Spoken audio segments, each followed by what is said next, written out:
And we're good. And we're live. Truly live. Yeah. Well, we're alive. So hello, audience who may or may not be listening to the ether, which maybe picks this up like 1,000 years from now. Some aliens maybe listening to some random data they found. To the random biographer trying to figure out That's right. where we all went wrong and Right. just digging into our past. That's right. Because we're probably at fault. Well, it might be somewhere in the next 5 years, maybe like the whole critical. There was a epoch. I'm going to say tomorrow. Oh, wow. Right now on air. Well, ladies and gentlemen, welcome, because that's the direction we go right off the bat. My name is Ryan Foo. And my name is Steve Sampson. Steve Sampson, but he doesn't go by Steve. Everybody calls me Samson. Because it's such a cool name, Samson, a biblical epic name. It has the power to be remembered. Ah, yes, the power of hair. Yes. What else is the Samson story? I know his woman cut his hair off, right? Yeah, well, that was it's the same story as the Achilles heel. So to get to the heel, the hair had to be cut. Really? Yeah.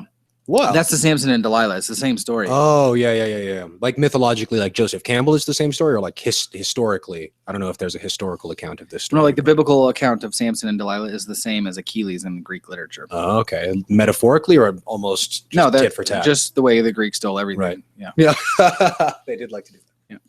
They're like, hey, let's put pillars on our buildings and have like a mountain full of gods. And they were like, that's original. Yeah. I mean, it seems like everybody did that though, didn't they? We all liked our gods all over the world, no matter where we were, or what we were eating. Well, they managed to pick a very similar sounding mountain and a very similar, I mean, not similar sounding, but, situationally sounding. I mean, you could make, I think, the same argument for there was a lot of religions where somebody central dies and sort of in an unjust way for humanity, and then they come back a little bit later, and that's not so good. Yeah, well, you have to address the fact that there's a good chance that a lot of that are celestial events being recorded as well. That's a good point. So like multiple people would be talking about the gods in the sky. Right. And it was all the same movie screen, sort of, too. Yeah. Right? No matter where you were on Earth, you saw the movie screen that was the sky. Yeah. Yeah. That's an interesting one. But also, they were more tapped in. I mean, we don't see the sky every night. Oh yeah, that's for damn sure. If all power was out and you were somewhere you weren't sure, you were not really sure where north or even south would be. But the stars could easily tell you, if only you could listen. But I couldn't guide my way home with the stars, could you? Wow. I don't. He might say yes. I know. I was like, oh, that's an interesting thing to think about. And then the only reason I'm even debating it is because whenever I look up into the sky, I see Orion. It's like one of those things. Yeah. Like I'll be in a downtown area, and I'll just suddenly feel like looking up at the sky, and the only piece of sky I can see, it'll be Orion. Well, that's always been like that. That's one of the most sacred of all astrological symbols. Is the slightly bent line, the Orion line? You know the belt line. The belt line. Yeah, the belt. But you mean the whole thing? Oh yeah. Or just the belt? Well, no, the whole guy. The whole guy. Yeah. I'm always just look up. I'm like, oh hey, what's up? There you are. See, that's tight. I don't ever see like the whole person, but I mean, how could you not think that was a god if you saw that every time and it had a name? Well, I wonder what you would think it was if you didn't have the preconceived notion, because I grew up staring at the stars because I grew up in the country, but I'm sure I saw the picture of Orion before I noticed the constellation. That was pointed out to me as a guy rather than a grouping of stars, which could be, if you take your kid out to the sky and be like, that is a constellation, you should decide what it is first. He might not come up with Guy. You think? Yeah, and then you'd be like, oh, that's the constellation goo bag. Goo bag. It's just a big bag of goo. Yes, well, children are inventive like that. Yeah, definitely. So, Samson, I think that our audience should get to know a little bit more about both of us, because we're two very different gentlemen who, really honest, we don't even know each other very well, do we? Not really. Not really. I mean, it's funny that you say that though, because I don't. You don't know anyone very well? No, I'm saying I don't see that I don't think we're that dissimilar, to be perfectly honest. Interesting. Yeah, I mean, like you, I think we have a good yin and yang of, you're the artsy fartsy, and I'm the left brain weirdo. Yeah. But I feel like that's an above and below of another spectrum of which we are on the same side. That was an alchemy reference for those of you who might not have caught it. Right? Was it? No, not on purpose. Yes. Well, as above, so below is the main totally. alchemic mantra. Yeah. So, yes, I agree. We are sort of yin and yang. I think it's interesting that even that you're blonde and that I'm black haired, and that there's that whole dynamic. Well, let's see. Just to gauge some differences, let's throw out some random dualistic modern phenomena and see where we land. All right, politics. Where do you stand on politics? Where would you identify? Where is your position? Oh, well, in standard terminology, I am a fiscal conservative and a social liberal. A fiscal conservative and a social liberal. So you think money should be well regulated, but that people should not be, in the social sense. Yeah, basically. Just trying to surmise for those who might not know. Well, yeah. I honestly, like, in my head, social liberal is more the like people should be taken care of. Oh, because that's most of what liberals are talking about. Sort like, of socialism, really. Yeah, social services. Not like I am a libertarian in that regard. Okay. Yeah, totally. I think I'm ultimately I'm a deregulator because I believe in the overall positivity of the human spirit. I believe that in a truly free environment, a free human will, and given the proper information, a human will behave properly, so to speak. Yeah. Doesn't that make you an anarchist kind of also? Oh yeah, totally. Interesting. So you're not any one of these things alone, and they're not, one label wouldn't be enough to describe your belief system. No, not really. I mean, like, libertarian's probably going to get you the closest because I don't think that regulation is very necessary and stuff. Like, the reason that regulation is necessary is kind of this two-pronged thing. One, you have to keep all of these entities in line in order to, like, you're trying to stop that's the advertised use of government, is to stop the predation of institution upon the people. Predation. Give me a definition of that word. Predation. Predation. Yeah, to be a predator. Yeah. But our government doesn't do a very good job of that. Well, no, because that's not what they're, like, this is one of my favorite things to say is, judge not by what they say, but what they do, Yes. And so in the halls of government, if you're going to be judging government, you should judge it on what they do. And the halls of government purely exist to pretty much just give you the impression that they're doing their job, to not actually do their job as the person would be, to define it, the idea of save you from the external threat, which would both be industry and pollution and, the warring factions and terrorism, whatever. Terrorism.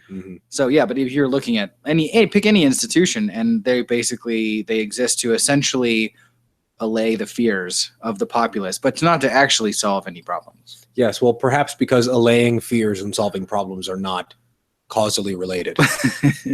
Yeah. That's true. Okay, so now do you. Where are you on the spectrum? On the political spectrum? On the spectrum. I don't exist on the spectrum, I don't think. You don't think so? No. Well, I mean, because I have some weird political beliefs too, which I don't have. I'm here. So it's funny because maybe this is a belief, so that might be an ironic thing to say. I'm trying to not have beliefs. Oh yeah, that's a good idea. Yeah. I'm just realizing anytime I've thought, you know what? This is the right answer. I've got it. I believe I should not believe anything. That's it. Even that I should really let go of. Yeah. Which is why I mentioned its irony. So, so I'm trying not to take belief too seriously. Let's just put it that way. Right? So political beliefs. Honestly, I'd love to hear what everyone thinks. Like, I'd love to actually, if it were possible, sit down with the 200 million Americans that are adults and hear each one of them and just get a good sense for what the hell do you actually think? Yeah. Is it really just that you subscribe to a label because your mother or your father was a Republican or a Democrat or whatever, or do you have some real core values? And I think every human does have those core values. I think they're very similar, but we use different words to describe them, and so we think we disagree. Excuse me. So I don't have a political ideology. I mean, if I had any ideology, I'd love to be political. Maybe sharing would be nice. I can. Sorry, I'm killing He's- the fan noise in the room. He's killing the fan noise because he doesn't like the fan. What was fanning? The two computers were fanning. He's got 11 computers. Samson's quite the builder. We just came from his workshop, his little mad scientist, wasn't little, his good size mad scientist workshop. He's laughing like a mad scientist, as he should be. So yeah, I don't have a political ideology. All right, let's. Like, I didn't vote. I don't. Do you vote? No, but for very interesting reasons. See, I don't vote because I don't have any reasons. That's a pretty good reason.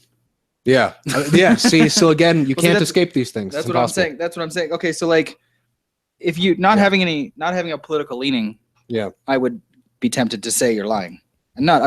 What if I'm no? not My accusing- political leaning is that I don't have one. Yeah, and I'm telling you that you're probably disillusioned. Okay, so now inquire as to why do you think I'm disillusioned or deluded? What do you? Is there a role for government? Should government exist? Do I have to believe the answer to give you one? No, I don't. Then I mean, what's that- I feel what's like it that's- necessary for me to identify with a label and a name that Well, constitutes a belief system? Because I think that we're both here to improve the world. Yeah, that's for sure. So if we're going to do that, like we're probably going to talk about government and politics a lot. I think. Yeah, we will, and I'm excited to, and I want to get into it. But I personally have a very interesting angle, maybe you might say, perspective. All right. Well, I mean, do you think government should exist? What is government? The orchestration of well, see, that's an interesting question because I'm about to tell you what I think government should do as a definition of government. But Yeah. in a world where we have division of labor, Yeah.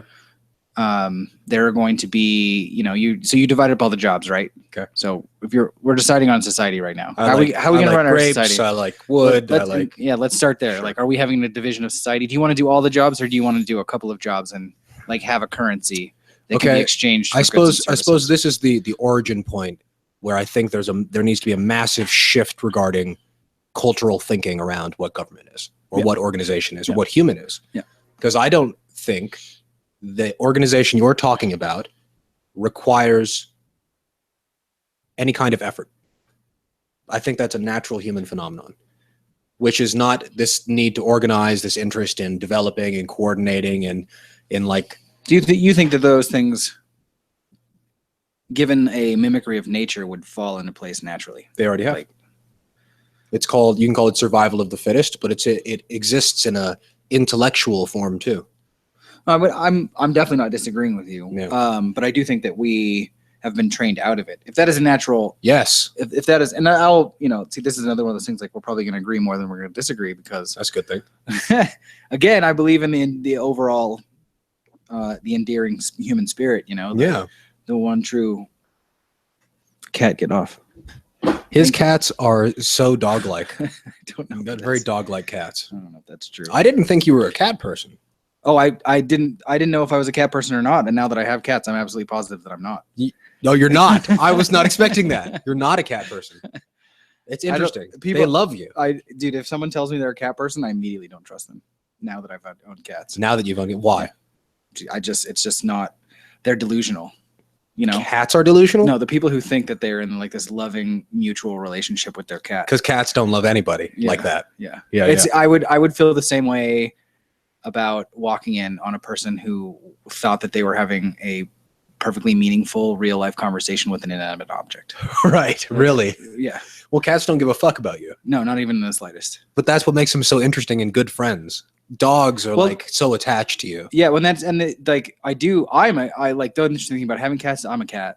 You're a cat. Yeah, I'm totally like standoffish. I don't want to be like. I have the Mhm. times when I'm like, yeah, it's great. Let's touch, let's cuddle, whatever. Mhm. And then I'm like, no, I'm doing my thing. Like, And leave now me it's the me fuck alone. time. Yeah. Bye. So when you have like 3 cats in the house, you're all just like arguing over like who's in what mode. That makes sense. Very interesting. Very interesting. But anyway, we can't get that far off topic. I like it. I like it. I think it's good. And the good people will agree that, this is life and we got to be real.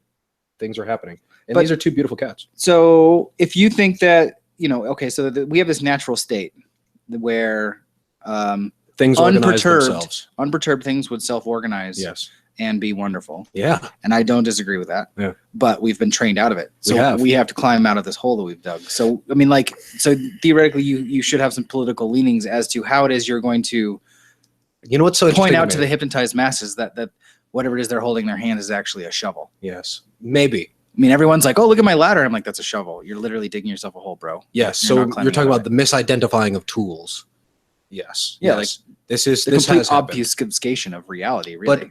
But this kind of recognition of the tool that we are, or our capacity to do all of these different things we've been talking about, I don't think that it's a physical object.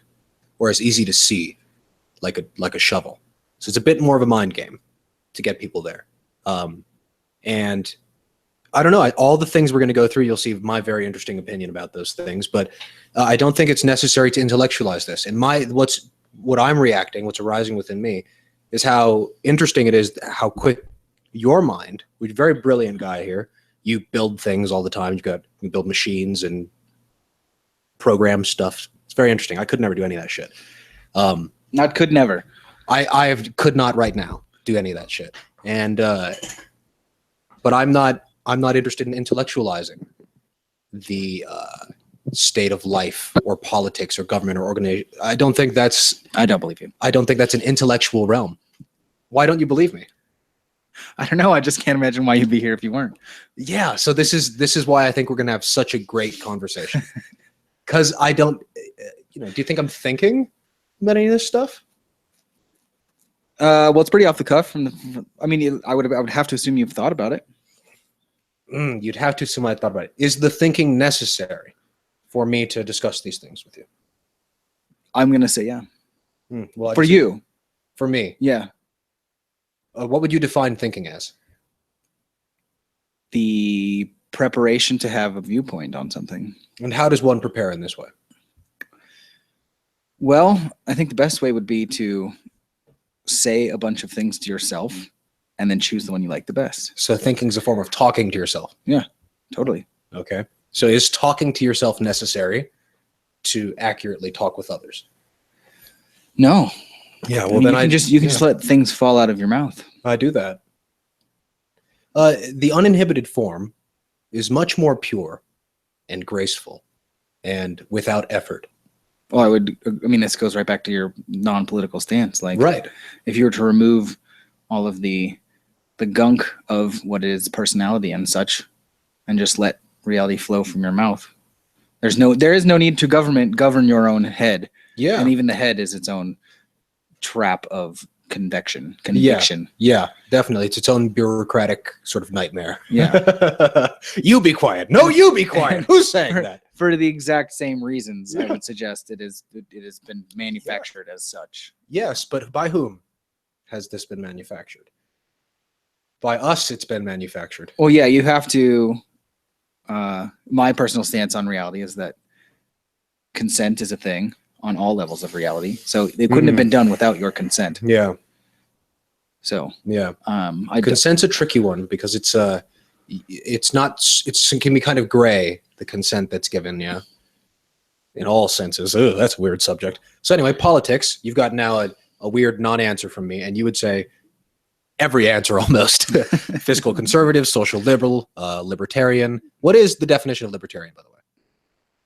Oh, we just, the regulation of the individual is not necessary. The regulation of the individual. So the libertarian is going to say that it's a limited government stance, basically. Okay. So you can be gay, have guns, whatever you want to do, but corporations should be limited. Yeah. And social structure should be limited. Yeah. Or taxed or whatever. Yeah. Interesting. And that's essentially, it's just a legal framework for the creation and perpetuation of legal entities, that kind of thing. So like if you're a person or a human, I don't want to say person because that's a whole other thing. That's correct. If you're a human being, do what you want, as long, that golden rule, do what you want, just don't hurt anybody. Yeah. But if you want to group together as humans in an actual entity, then you're looking at some rules and regulations. Yes, that's incorporating. Yeah. The word corporate, in its very meaning, means to embody, to corporealize, to turn into form. But it's curious, those bodies can't die. Yes. Corporations, unlike humans, even if they have the same rights, humans die. So that's take their rights away. Humans and corporations don't, but persons and corporations. Persons and corporations do. Yes, and a person is a whole other definition. Yeah, these are all legal definitions, by the way. They're not necessarily our opinion. You can't find the definition of human doesn't really come into play in the legal world, no, because it doesn't have a standing in court, because it stands above court. Well, because you can't prove what a human is in the same way you could prove a person, because it's a definition. Yeah, a human's not a definition; it's the thing defining. Yeah, and so that gets already you've crossed into what I would call the metaphysical zone of being. Yeah, which is one of those it's an arena which it's actually I have a similar viewpoint on just about everything, but in the whole the argument of corporate personhood, and everyone's like corporations aren't people, they shouldn't be able to claim to be persons, and the actual argument, if you were to go and study the law, is that you need to stop claiming to be a person, right? Because the person is labeled as a corporation. So when you go into court and you're like, I'm a person, I'm not a corporation, you just said I'm a corporation, not a corporation. Yeah, because they're the same thing. Yeah, they're exactly the same thing. Corporate means body. Yeah. Person means body. And you can't a human being can't be adjudicated in court, as I said before, because it stands above the court. So like when you go when you go into court, you're dealing with your corporate person. You have an account open with the United States. You're defending your brand. Yeah. Yeah. It's exactly what's going on. You're doing the same thing that Microsoft does when it goes into court. You're defending like the stack of papers that defines you in commerce. Yeah. You have a commercial entity which enables you to do business with those entities. Is your person a commercial entity? Mm-hmm. Really? That's why you're allowed to transact and do business, because you are in commerce. Yeah. The penal code is written underneath the Uniform Commercial Code. Right. Every that time makes sense. When you break a law, you're actually violating commercial code. So you're violating contracts. Yeah, and this is my favorite example of this. The easiest, because there's any lawyers out there, whoever would hear this are going to freak out. And I've given this talk to a couple lawyers. Let's hear it. You can hear them. You can see them being like, well, there's no way this is right, but you can see the wheels turning. They're like, well, technically, I don't know the legal. Right. I actually don't know that he's not telling the truth. Right. They're like, I'm gonna go hit the books. You can see being like, if I care enough, I'm gonna have to research this. This is my most favorite little thing. So when somebody dies, their estate goes into probation. Yeah. Right. Yeah. So what happens is all of their belongings and things are they no longer have a caretaker. So they're put into probate in order to find a new person to take care of the estate, an executor, or there's lots of those words and things. Right. So when you get in trouble with the law and you go under probation, that is exactly what's happening. You, as the driver of your vessel, and there's it's no longer own the vessel. No, have legal ownership or legal. Well, you weren't the owner in the first place, because no one is dealing with the human, right? So there's this overarching supreme being that is called the human being. Yeah. And you usurp all your rights to be that person or be that human being as soon as you walk into court unknowledged, Right. Yeah. And when you walk into court without any sort of title or anything, a title of lord or whatever, you are assumed an imbecile, and you lose all your rights just right there. Yeah.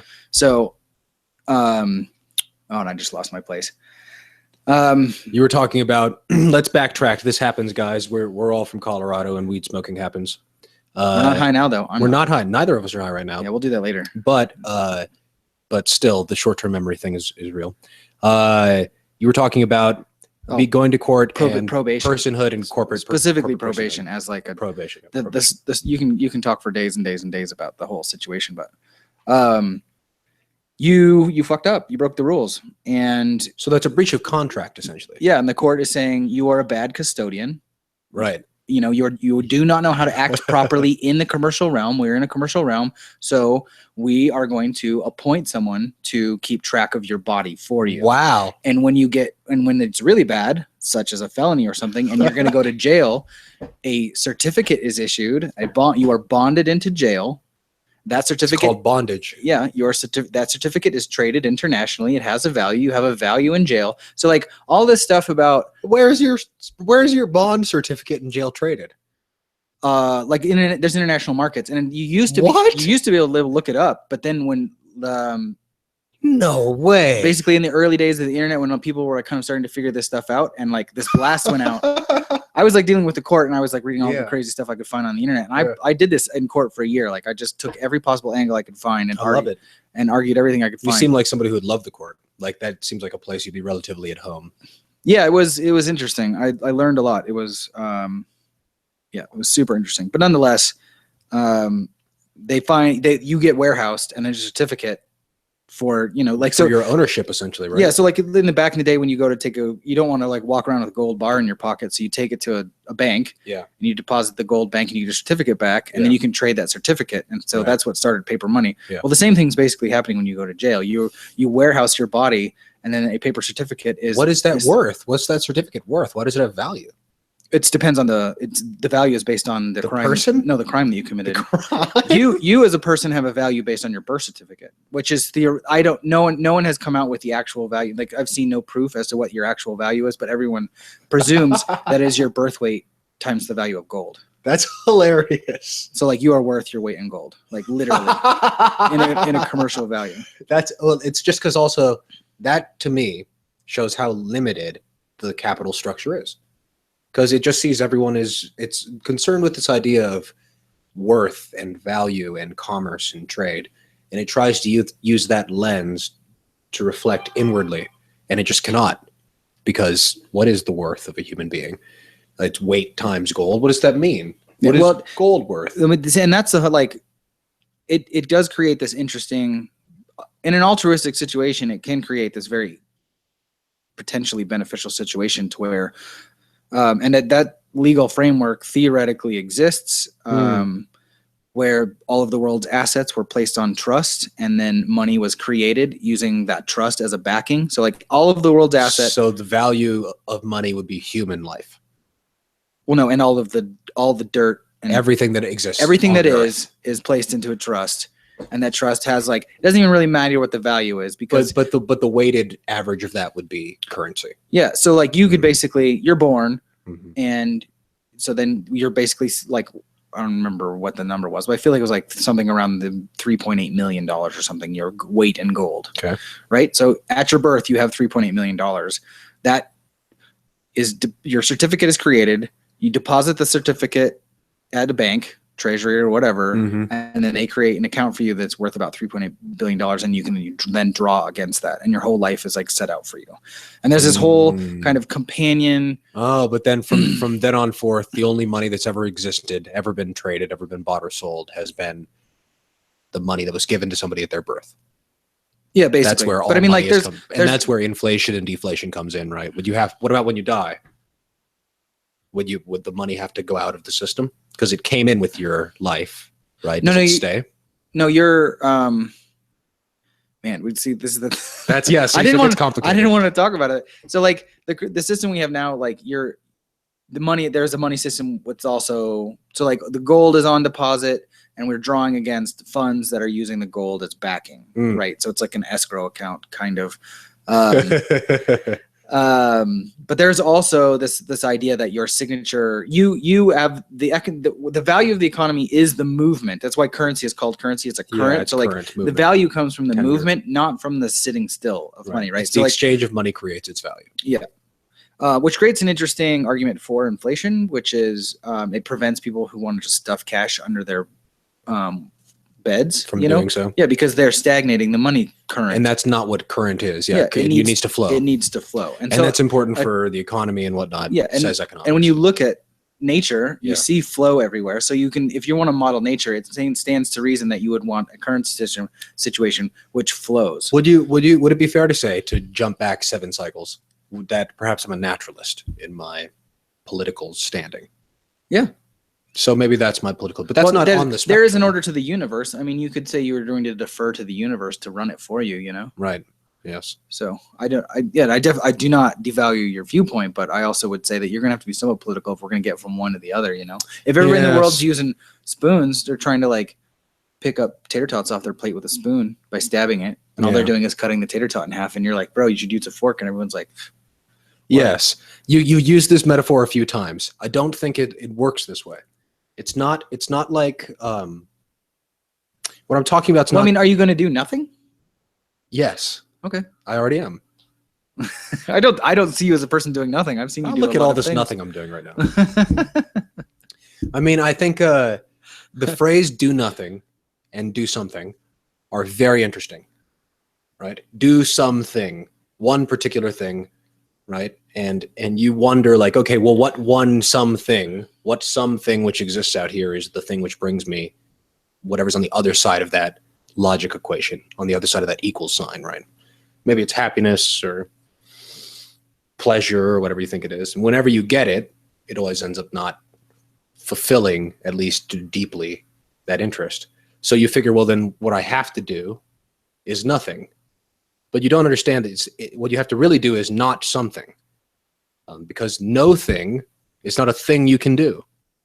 Does this make sense? Well, I do know that you cannot do nothing. You can. Just it's in the not that it's important. Nothing's not a thing you do.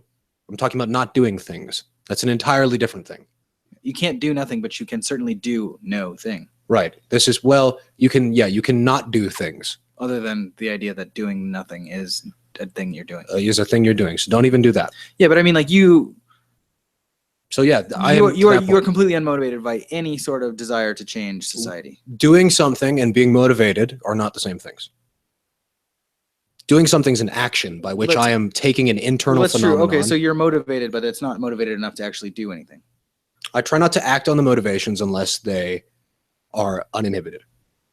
Yes. This sort of doing something implies there's like a lot of effort behind it. Yeah, like, I have to work really hard and think. So you may or may not want the world to get better, and you may not have some ideas on how to do that, but you're not going to worry about it. You're just going to like wake up and hope that one of those happens. Even not even hope. You're just yes, I think that's like a closer to my point of view than anything else that we've discussed so far. Yeah, it's a much nicer way to live life. I'm not concerned about what's happening next, or I just think. I mean, I get it. I am not concerned either. Like, the world is in a crazy state, and I've never been happier. So right. Well, that's good. That's a seriously profound detachment. Yeah, but that's because all of my very left brain, like I said, like I think we're more similar than we are dissimilar, and you are clearly like this you have the very esoteric, and I have the very what's the antithesis of that? It would be esoteric, and esoteric's actually I think you. It's very specific. Oh, very I would be existential. Existential and esoteric. Yeah, somebody who is watching, if we ever develop this pilot further, that you should tell us what the answer to that is. There you go. But yeah, so like we probably kind of ended up in a similar place for coming from kind of different philosophies on the whole situation. Yes. But mine is a very kind of scientific analysis of the whole situation and saying, man, this place needs to get fucking crazy in order to get better. We have to shake it all apart in order, like if you have a Lego house and you want a Lego car, you got to take all the bricks apart, and it's the Legos that are important. It's not the shape of the Legos; it's the Legos. So right? Make sure each individual Lego. Probably don't smash it with the bats. Probably not going to help. Yeah. But you can deconstruct it in a way so you could use the Legos again. Yeah. So we all agree that Legos are important, but we're not. There's whether or not what shape the Legos take. I suppose for me, what I'd like to constantly do, as much as I can, should Ryan Fu achieve any level of interest or fame, I'd like to perhaps reflect that it's not important what we do. Or what Legos we build or any of that, but maybe who's doing all this building. That really we should be doing some inquiry into who we are. Well, yeah, like hand out the Legos rather than hand out shaped Legos. No. Who's handing out the Legos? No. Who's building the Legos? But that's what I'm saying. If the Legos have no form, then it doesn't matter who's handing them out. Well, the Legos have form. See, but so in my metaphor of this, I'm like pulling it all the way back. The Legos are everything we've ever used to build anything. They're ideas and constructs and wood, all kinds of stuff. But who's doing the building? This is a very important question to me, because if it's not clear who's doing all this stuff. But I'm saying that's the individual. And that's not necessarily so. No, I'm saying that's what you want. That's what I want. You want the individual to do the building. That's why I'm saying is like it doesn't matter who's handing out the Legos, as long as Legos are being handed out. The problem is that we have Lego houses being handed out, and we're being informed that the Lego house is the proper structure of Lego. So this again brings me back to it. That's all may be true, and I want to value that I think it is. But I don't think that's as valuable as who's doing it. Like really, I think if we could all discover who we are in like this most hippie generic sense of the term, then none of that would really matter. You just like, constructs, systems, which one's better? Oh, this one, sure, that's fine. Then you just move on with your day. But the reason people are so preoccupied with it is because they have no idea who they are. So they've identified with these ideologies and beliefs, and they become them. And emotions. That's why people say when they're angry, they don't say, I'm feeling very angry. They say, I am angry. Yeah. Or, well, I am feeling very sad. Some sadness is arising within my being. No. They say, I am sad. Because there's this power, this magic that identity has. And that's why I'm so interested in working with my icon, this thing called Ryan Fu. Because I've finally realized I'm not Ryan Fu. It's just my brand. Yeah. So all the way back, this is what comedians call a callback. It's when you make a reference to a previous thing. So anyway, haha, we've come full circle.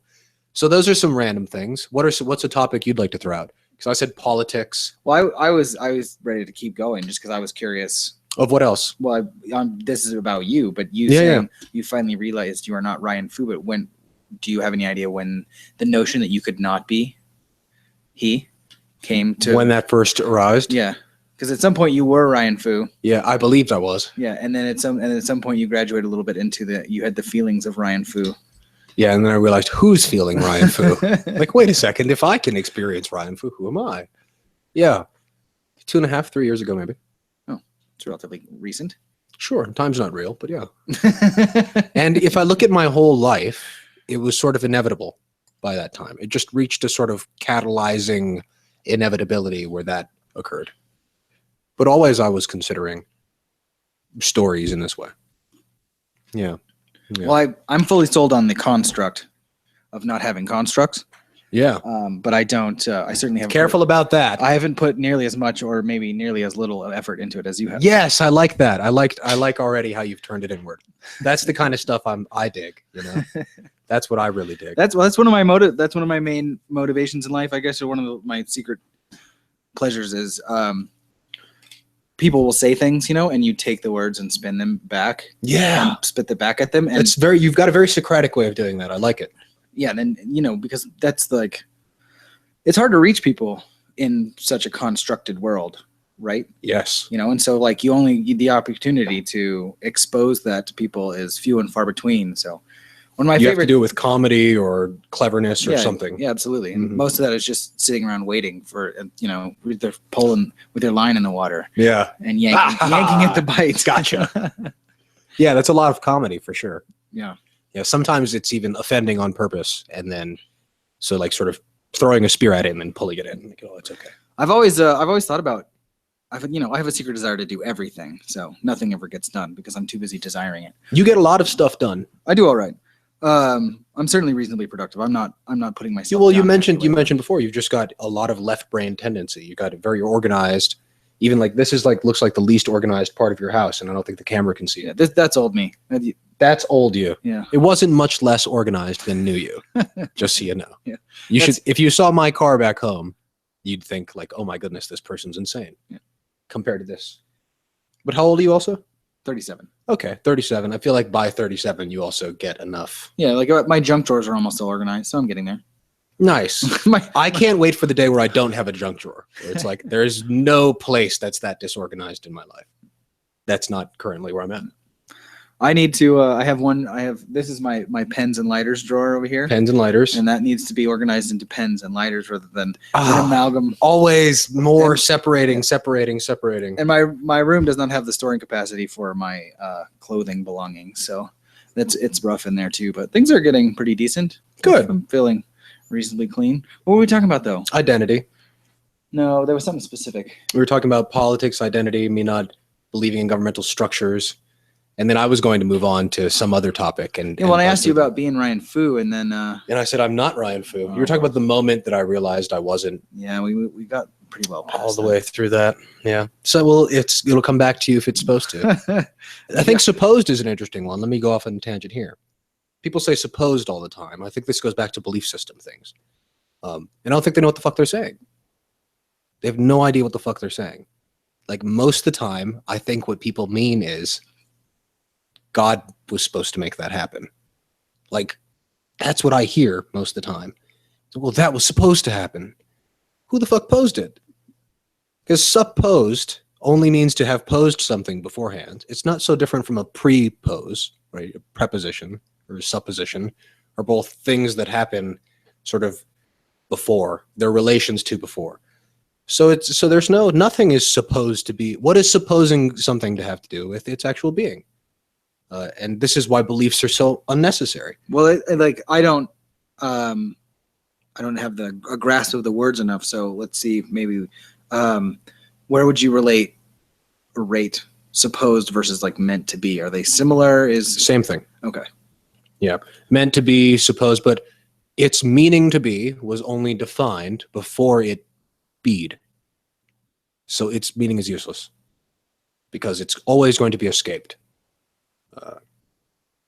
There's some great, I think in the Upanishads, which is Buddha writing, they say, spiritual talk. The long story short is those that know God do not. And those that do not know God do. Because God's not a knowable thing. So in order to know God, you have to not know God. So these are the kinds of like backward Zen teachings that I find myself drawn to naturally. And I'd like to find a balance between those deep Eastern teachings and these new Western ideologies, the philosophies you believe in, the political ideologies. So yeah, lots of that stuff is really interesting to me. But who am I that knows this interesting? Yeah. So that's why I'm always turning the wheel around. Are you down to move on in line and try and find some other things we agree or disagree on?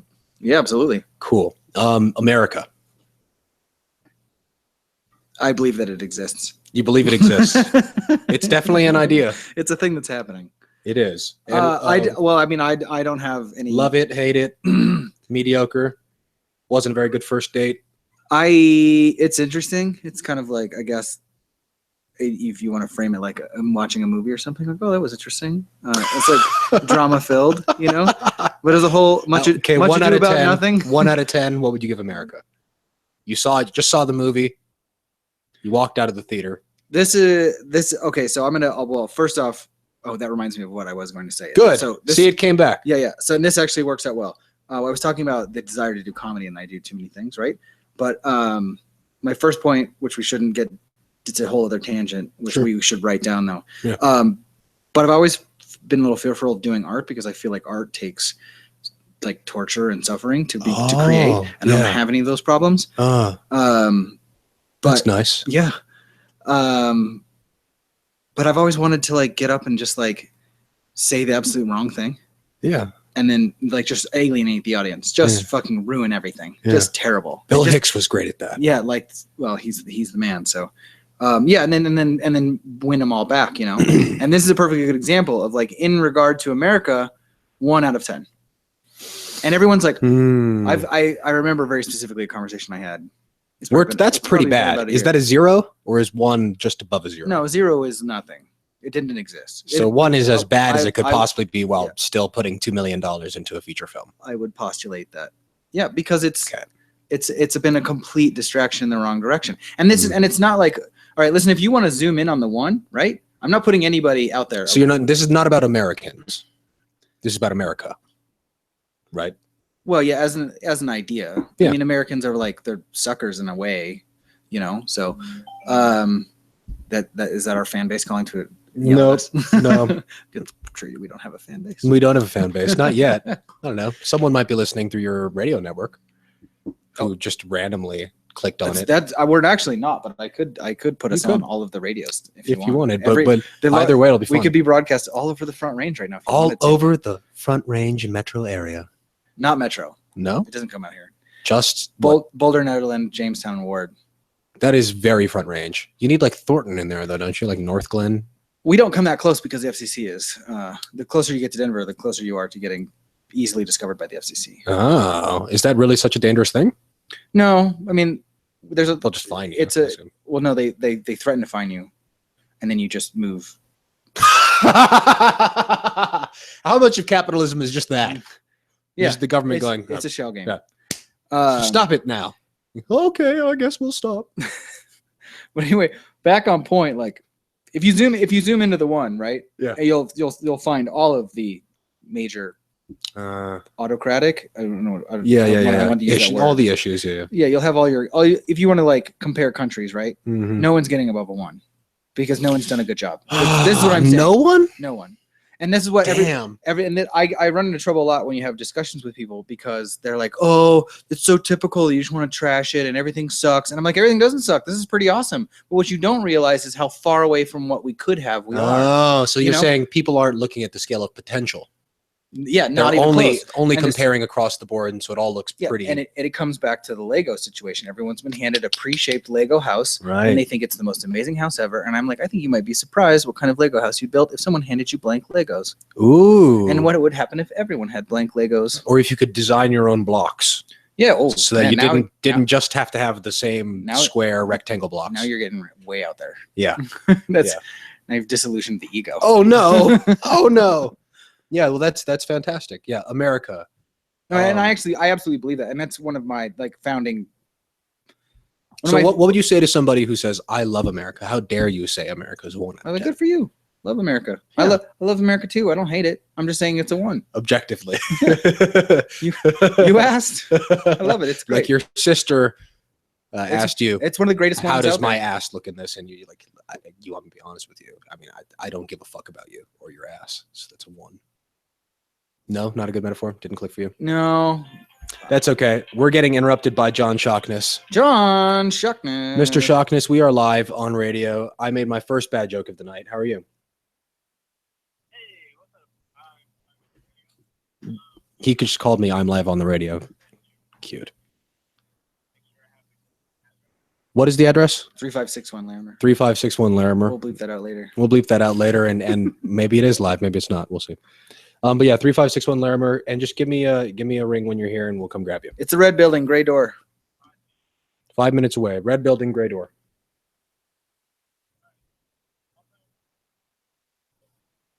Wonderful. Get a quick shot of it. Beautiful. The moon looks great right now.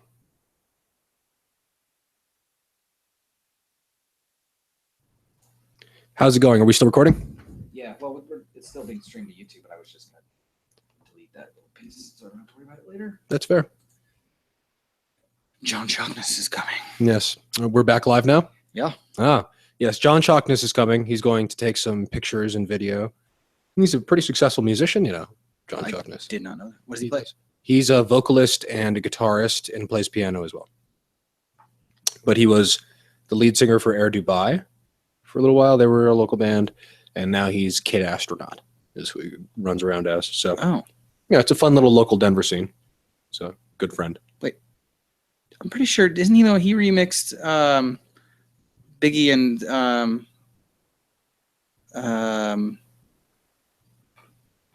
oh boy, I don't know. Man, I'm getting all of them mixed up together. Well, he's going to be here in a second. You can ask him, and you'll be able to confirm or not. But yeah, he'll film a little bit for us with us, and then I'd like to interview him a little bit. Yeah, fucking A.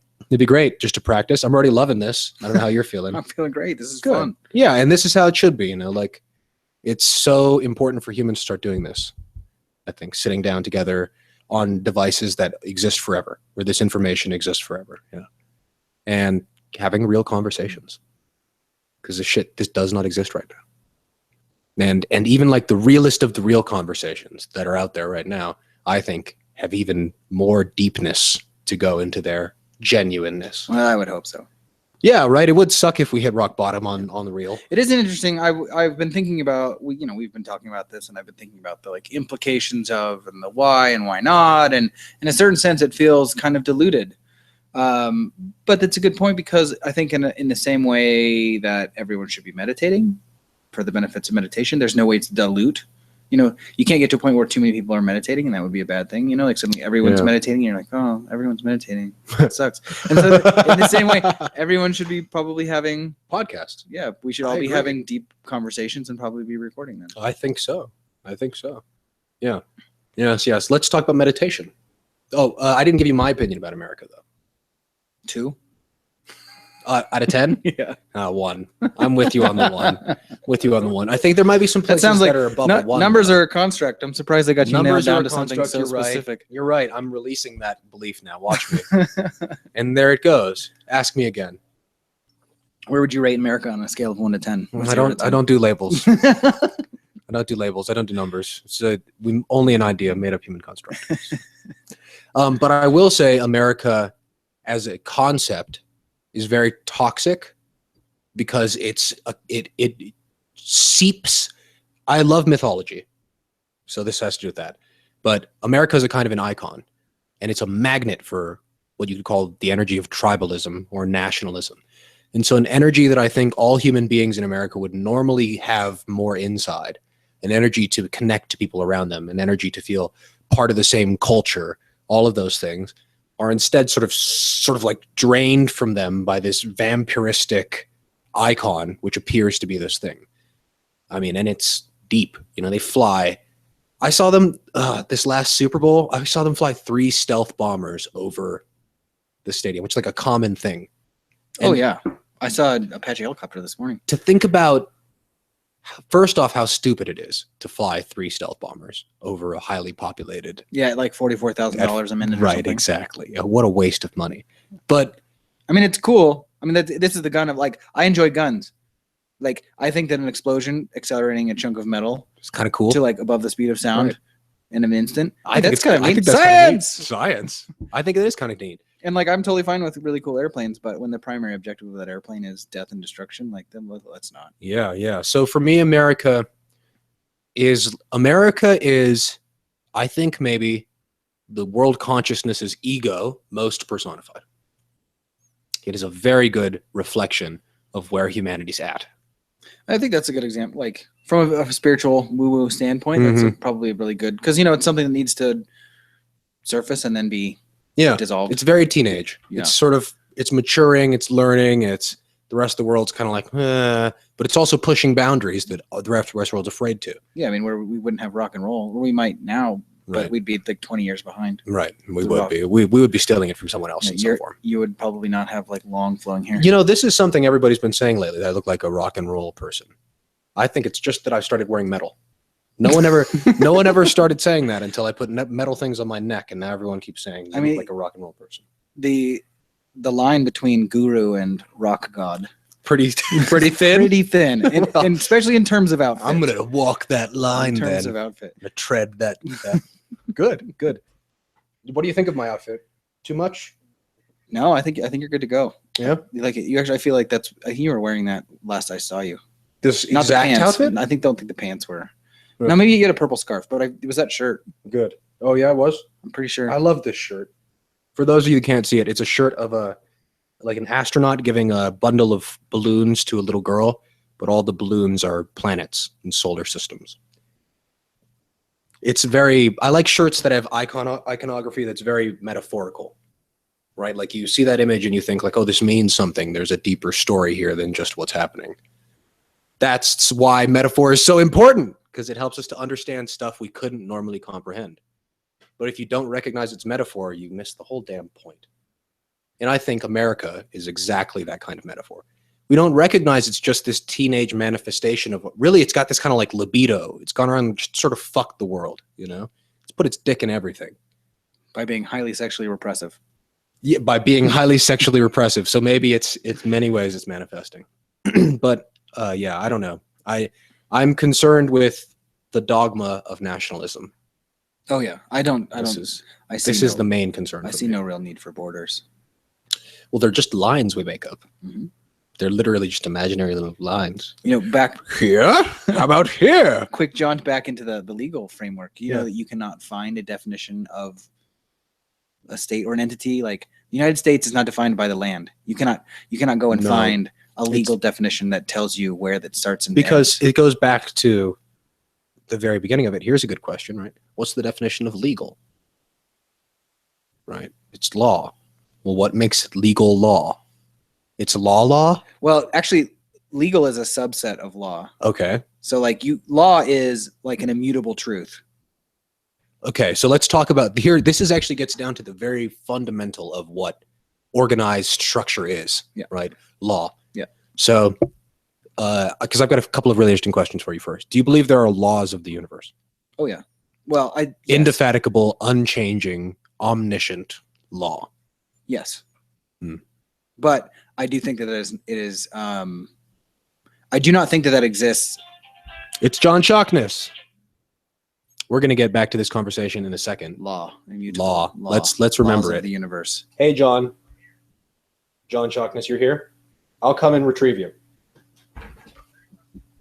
3561. I'll come and retrieve you. You can. Do you want to keep our guests occupied? Yeah, I'm gonna browse cat videos and tell them what it looks like. Nice. Do that. I'll entertain myself with the news. So let's see what's new. If you are listening to this and you don't know what Ethereum is, the new Bitcoin, you should know what Ethereum is. It's the new Bitcoin. Bitcoin being just financial, and Ethereum has an organizational aspect to it, which gives it much room to grow. Sampson, What up, John? John Sampson. I feel like we've been in the same room before. You have. You have. At the Savoy, you were in the same room a few times. Yeah, probably makes sense too. Yes. Let's get some footy. So, John, we've got a microphone here for you. I know you might be doing some other shooting generally. We should share that situation. Yes.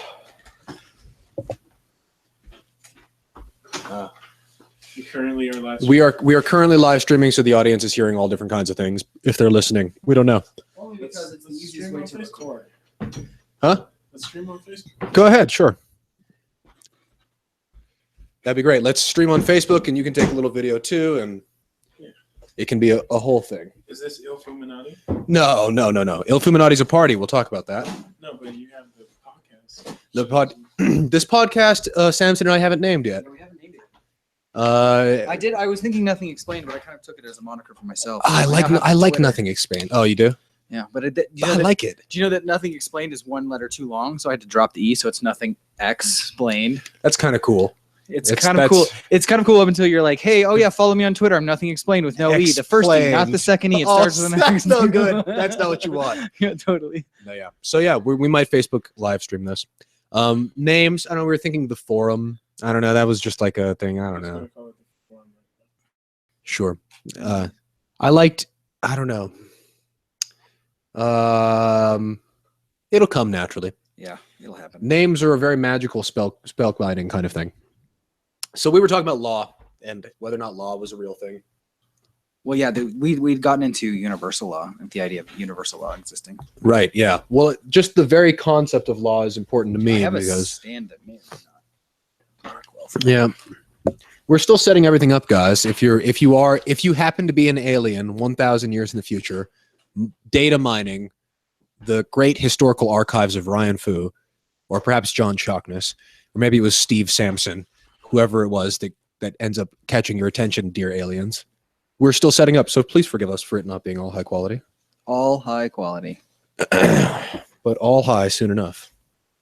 On a scale of 1 to 10, where would you rate this podcast? Right now? Yeah. Of like my time doing it? I think it's at least an 8. Wow, that's awesome. I think out of respect for the United States, I was going to say 1. 1. But then I'd have to compare it to every other podcast. Here's this too. I don't believe in comparison. What a useless thing. What would you compare your belief in the lack of comparison to? Nothing, because I don't believe in comparison. I don't believe. I try not to. Silly thing. Just watch how often we say it, you know? I know. I hear you saying that you don't believe anything, but I don't believe you.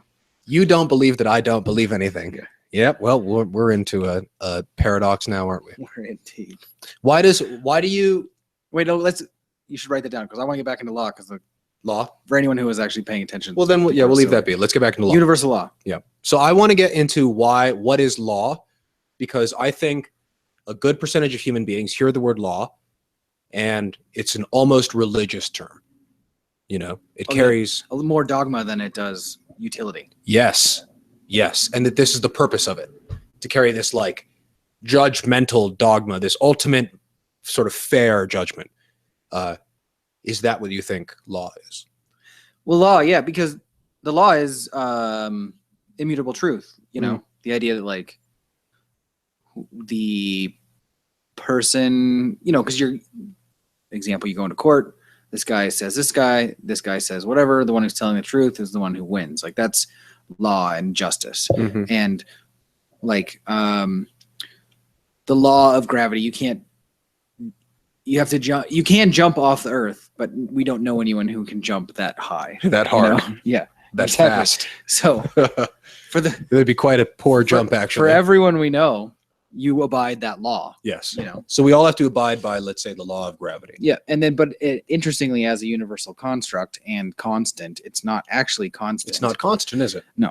Nothing is. Yeah, and it's not constant in time, and it's not constant in space. It's relatively similar. Here's a mindfucky to question. Many decimals. Is that a law then? Is that laws are not a law? A law?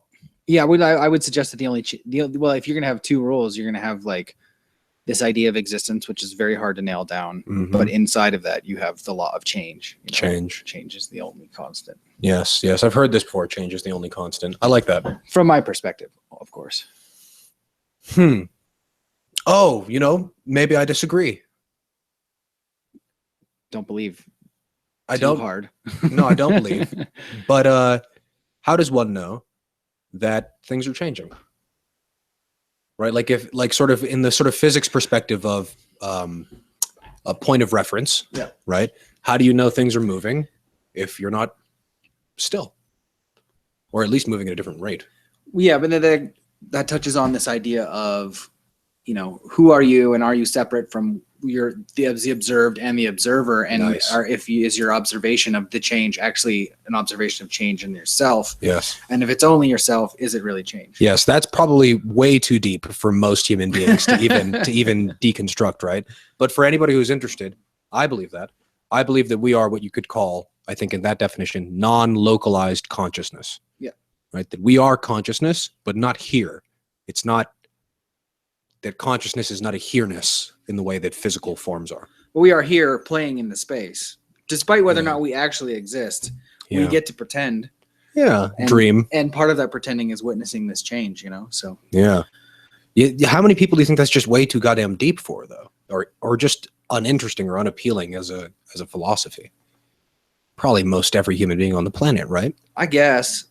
I mean, obviously, we both find I- it interesting. Yeah, and I don't want to be too judgy. I like the idea of being surprised by how many people Yeah. would actually find the concept You're right. I interesting. should be. But it's built on. It's interesting, like simple concept at its root. It's the root of creation, right? So you have to get all the way to the base of the tree, and you're starting at a very simple. But everyone has been so far out in the branches of the tree for so long Mhm. that they're rewinding back to this simple concept, which is actually extremely complex because. Yeah. Its definition relative to them is the path they take back through the branches and leaves into the tree to the root. That's a good point. So they've got this whole journey to take. Yeah, to get As opposed to you're like, that's where you already are. And they're like, no, there's Yeah. this stuff. Yeah, but you're both sort of right. You're both talking about the same tree and the same roots. Yeah, but for most people to see, I guess it's judgy to say, oh, it's too complex for whatever, but it is probably realistic to say they're in the leaves and we're in the trunk. Okay, that's fair. With regard to this specific topic. And that's my intention in asking the question, is trying to get a sense sort of spatially, you could say, where is everybody on that in the tree of life? Yeah, that is interesting. And it would kind of be unfortunate if everybody that would just sort of be an end of life, wouldn't it? Yeah. No more struggle, no more resistance, no more ego, no more pain. It sounds nice in theory, but if it happened instantly, everything we know and love would be gone. Yeah. So it's a beautiful thing. So we've gone through several different topics now to see our various agreeing and disagreeing, from politics to, we haven't talked about religion yet, have we? No, So we did that's politics. pretty much just politics, though. Yeah, right. There you go. Politics. We talked about economics a little bit. We talked about America. What else? We did a little bit of the court system. The law, the idea of law. I don't believe law exists. So let me throw 2 cents in real quick on this. I don't believe in laws of nature. I believe in habits of nature. Gravity, like you said, is sort of constantly in flux. Everything is constantly in this sort of flux. So I believe in habits. What else? Religion. There's foreign policy. There's imperialism. There's medicine is an interesting one to get into.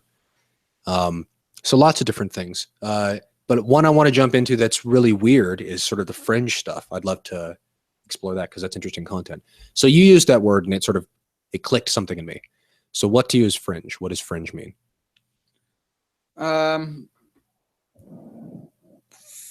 Fringe is fringe is, I guess, the study of anything that seems repeatable, but has a hard time escaping the anecdotal.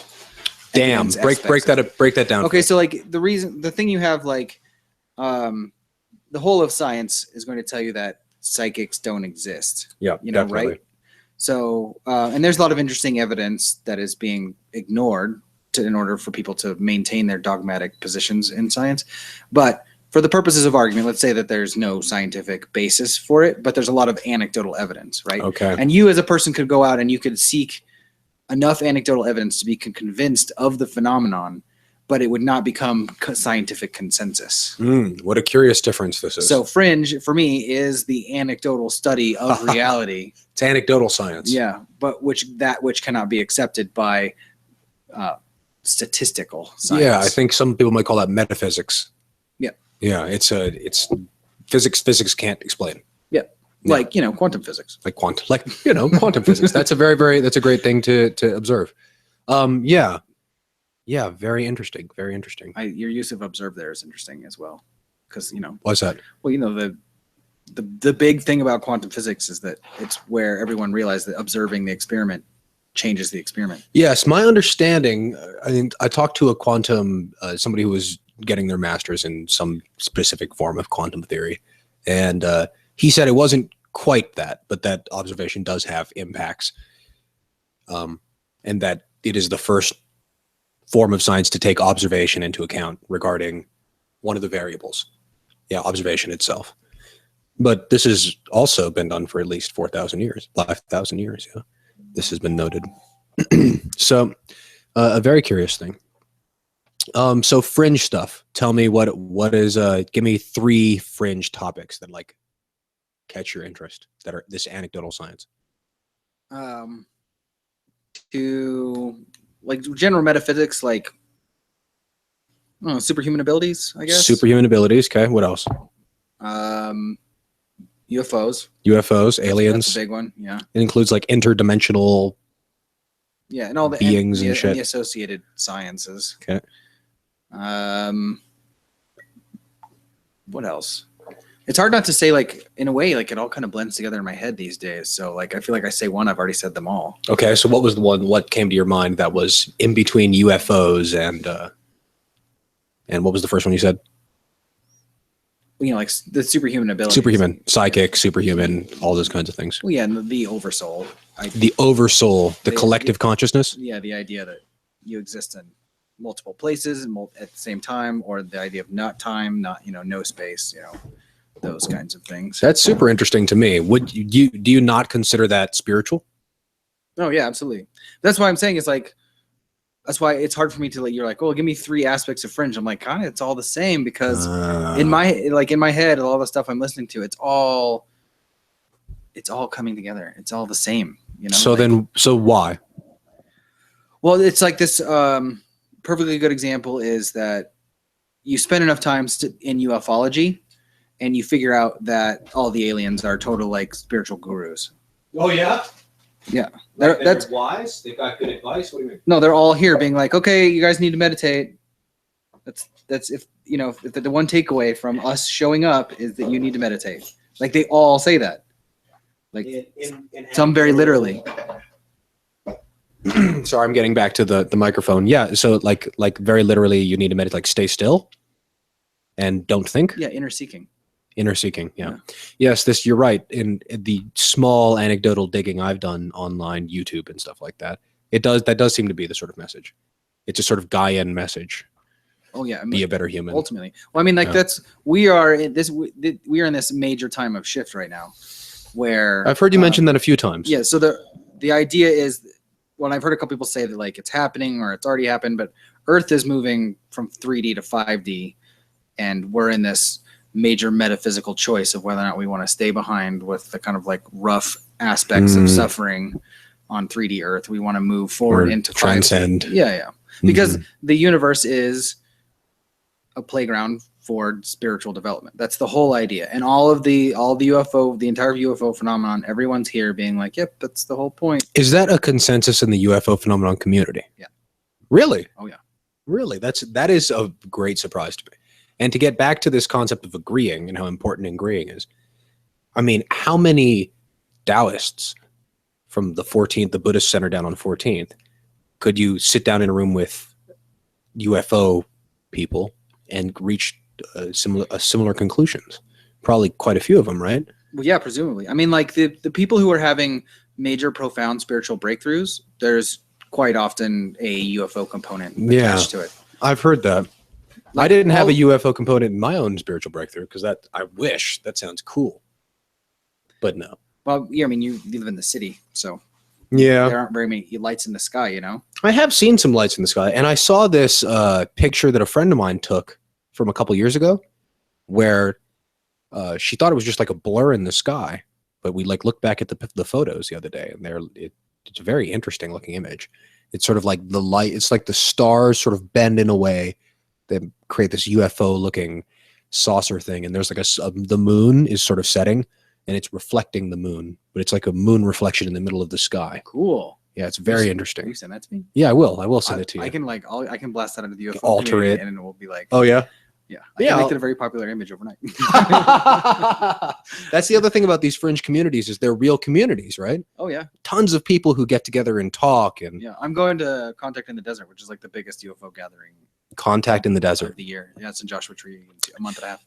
So you would say it's consensus. It's like strong consensus that alien has to do with Yeah, so advanced human. there are in the previously, like coming up in Yeah. the years, you know, there was a very scientific left-brained UFO thing, and that still very much exists. And those people like don't want to talk about anything about whatever they want. Spirituality Yeah, and whatnot. and they want to talk about the engines and then the math and how it all works and all of that stuff, but they don't want to get into any of the spirituality and stuff. And I've heard an interesting argument recently about how like that's why there was like so few women kind of in the ufology field, because the women tended to bring in the more nurturing and the metaphysical Spiritual sort of aspects stuff. of it, right? Yeah. But that stuff is dying away quickly because you have so many people who are having interesting contact experiences and ESP experiences and stuff. Yeah. And like channeling kind of thing, like your channelers are pretty evenly divided up between who are extra dimensional beings coming from God knows where, and like just aliens who are like, oh yeah, I happen to be passing by, so what's up? You know, just like phone call. Yeah. Hey,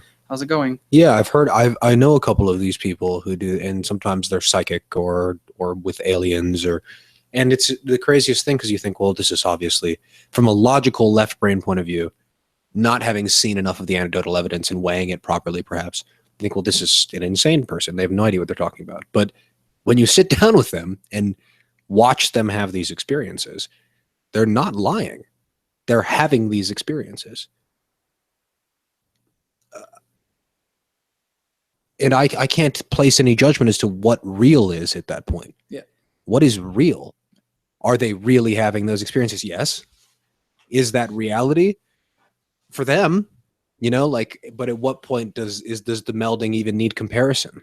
So that's where it gets so interesting to me. And that's why I'm so interested in all these stories, whether it's UFO stories or like dark deep state government theories or conspiracy theories about food or mythologies or girls who believe in vampires. I think they're all human stories and they're all telling the same tale. I have not come across anyone who, well, I've not seen any evidence for vampires. We'll just throw it out. Oh, just to say? Just since we're out there. No, I feel like humanity bitched about vampires for at least 1,000 years, didn't we? Energetic vampires, but not like immortal blood sucking. And you hear lots of stuff about, you know, like energy sucking, crazy, dark entities, potentially ones even running the world and stuff. Yes. In fact, yesterday I saw somebody had said that the dark entity that used to run the world, its exit was the Norway spiral. Did you see that thing? No, that's You interesting. didn't see the Norway spiral? No. Oh man, that was one of the craziest. Oh, I think I have. Yeah. Oh, yeah. It's this phenomenon in the sky. Yeah, I have seen that. There was one kind of similar to that in LA. I don't know, 6 months ago or something. So But the Norway spiral was UFOlogy, what else falls into this? Just any phenomenon like that are interdimensional or weird or pop up. Those kinds of things fall into these fringe communities. Yeah, but I mean, it's all the same story. Right. Across the board. Back to what I just said. The suppression of metaphysics, the suppression of the technology, the suppression of the idea of life in the universe, right? All of those things, flow. they all are around the same central core, which is anyone who's out there just experiencing life and being who they are and being true to themselves, inner exploration, all of those things makes you a very difficult person to control. Yeah. And to tax. And to buy stuff. Yeah. So yes, I'm sorry for tapping the microphone. The same spiritual technology that's going to, manifest as a physical technology that can travel space, or the same spiritual technology that allows you to travel space in your ethereal body. It's all connected. Is the same essential state of mind. It's going to tap you into some sort of information that allows you to build a ship in your yard that you can then fly out into space. So in other words, those things we are the aliens that are coming to visit us. Yes. Yeah. I don't know. One of the most famous channels is, his name's Bashar, and he's channeled by Daryl Anka. And he claims... Oh, you channel someone who channels something. I thought you were talking about a YouTube channel or something. Well, he does have a YouTube channel. But he's a medium, sort of. Yeah, he is a medium channeling an entity. Okay. An entity goes by the name Bashar, and he claims to be from 350 years in the future. Okay. And on a planet orbiting a star, and he pointed to the constellation. I don't remember what it is off the top of my head. But they are... I'm from over there. He's like, you can point to the star, but if you went there, you wouldn't find us because, one, we're 400 years in the future, and we are out of phase with your form of reality. We are vibrating at a higher rate, so we would not appear physical to you. But you could up your vibration and show up, and then suddenly we would. Like we're cloaked would be the best way to kind of say that. Okay. But they're from 400 years in the future, and they're supposedly the byproducts of all the genetic engineering / abduction stuff that you saw. So they're the genetic babies of human abduction. Yeah, but 300 years of progress in that genetic progeny. And what would be the purpose of this? Why have we been getting abducted in the fringe world? Well, because we're good genetic stock, supposedly. Huh. So where do those kinds of ideologies fit in or clash with the sort of more spiritual overall state of things? Or is that just sort of like one of those brutal nature things? Well, it's actually kind of an interesting. There's also a little bit of infighting in that kind of regard, and I imagine there has to be. This goes back to more of an overarching thing, which is I think a better topic because aliens are interesting to some people. Yeah, I think it's all interesting, but if you want to do a whole show and like talk about stuff, you can get really into specifics. But I'm trying not to be too specific. But that kind of gets into the whole thing like of what is good and what is bad, right? And so ideas. You have factions who are saying that like the abductions that were, because like abductions was a very popular subject matter when I was a kid, like the mid 80s through the 90s and stuff. And you had like Fire in the Sky, and there was a big attempt, and X-Files was coming up and stuff. And there was a big attempt to like make it a really scary phenomenon. But the number of people who've been abducted or who have abduction experiences, and there's if you listen to Dennis McKenna talk and like some of the people in the is it high or low? Community, it's extremely high. Like I thought it was like 1 in every 2 in Americans or something like that. 1 in 3 is what I heard just the other day. Something that we're going to need to do, and if we do decide to build a little podcast studio, I would love to put a screen up so that we could look things up. What a percentage I'm messing up my words. What percentage of Americans believe that they have been abducted by aliens? I'm asking Google for those of you who can't see me. And while you look that up, so the interesting thing is that if you look at people's experiences on entheogens and what is an entheogen? Psychedelics. Okay. And like stories brought down through the ages from people in not ethnic communities, but indigenous communities, indigenous cultural communities. You have very interesting similar parallels on the. I hear this all the time. And there are plenty of experiences where people had they were in a chair with a psychologist and they had an abduction experience, and it was to the T an abduction experience, and they never left the room with regard to what were they on an entheogen So like when it was like legal to give patients this kind of stuff. And again, it all comes into this it's all the same thing happening. Why does Andy Dodaro has asked us a question because she's live. Hey there, Andy. Why does the future non-physical being communicate in words? Is her question. We're really getting there. I mean, people are interested in the super fringe weird stuff. He's not communicating in words. Oh, he's not, Andy. He's not.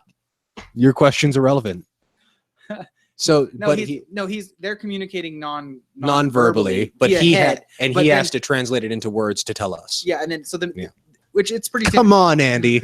Come on, that's basic UFO stuff. I'm joking. the medium becomes like the translator essentially. It's like it's Okay. a telephone with an extra And device that's why- stuck on it. And it's really interesting actually to watch channels because you see them stumble because they have a concept. They hear something and then they Well, no, they have a concept they want to deliver, but the medium does not have a word or does not to define the concept. Yeah, and so you can see the channel like I see this, yes. conflict over. And it's interesting Yes. you watch new channels who haven't been doing it for very long, and they're very slow and methodic, and you Yeah. can watch them through their career develop into a much speedier and like Yeah. things blow through their minds. What I and stuff. see in the people that I've had these experiences with personally, because I've never heard other people or anything like that, but it seems like they're genuinely listening to something. Like there's something else on the other side that they can sort of hear and they're translating for. But yeah, once you start breaking down at what is reality, it gets kind of confusing as to take that stuff apart. All right, well let's move back from fringe stuff just a little bit because it's awesome and intense, but it's also sort of new for some people. So let's find some other new territory because I like these unexplored weird worlds. The deep state, or sort of conspiracy regarding government, finances, those kinds of things. Yeah, the people who are never replaced. The people who are never replaced, you could say. This is, I think, a similarly sort of internet. So it's like a darker internet subculture, less popular, yeah. And are you part of this subculture as well? Oh, would you yeah. say? Yes. I've been sold on the idea for many years. Sold on the idea from yours. And so give me the synopsis. Well, the idea is that there are people in government who are not elected and never leave, and you probably don't know who they are, and their decision making holds much, much more weight than any of the elected representatives you are familiar with. Yeah, I would say I believe in that. Yeah, and the best example you can give is Donald Rumsfeld. So tell me about I happen to know who Donald Rumsfeld is, but why don't you tell? Well, Donald Rumsfeld has just been either Secretary of Defense or I can't even name it. I should be like prepped on that kind of thing. But he has been an integral position in most cabinets since Reagan, at least. And when he was not working as a cabinet position, he was the head of some company which was pushing some sort of agenda. Yes, the big yes. one most people would probably be familiar with is aspartame. So. Yes, and aspartame was if I can remember correctly, something that they ended up using to replace in sugar, but that was like a chemical originally used in chemical weapons. They just had too much of. Yeah, it was discovered in the attempts to create a biological weapon. Yes, but ended up becoming fake sugar. Yeah. That's pretty common, and these kinds of people tend to use. I think the theory would follow, right? These kinds of people, Donald Rumsfeld and whatnot, use these inroads in government to sell aspartame. Require it, allow regulations by that someone use it this way or that way. Or I think in that particular instance, they had thought that all this aspartame was going to be used for chemical warfare, but found it much more valuable to just sell as sugar. So, but Well, I don't know. Someone check me on that. I know there's a story about it. I don't know I'm not sure. I don't know the story. Like if they had a bunch of stockpiles and they were like, "Oh my gosh, what are we going to do with all of this? We should just."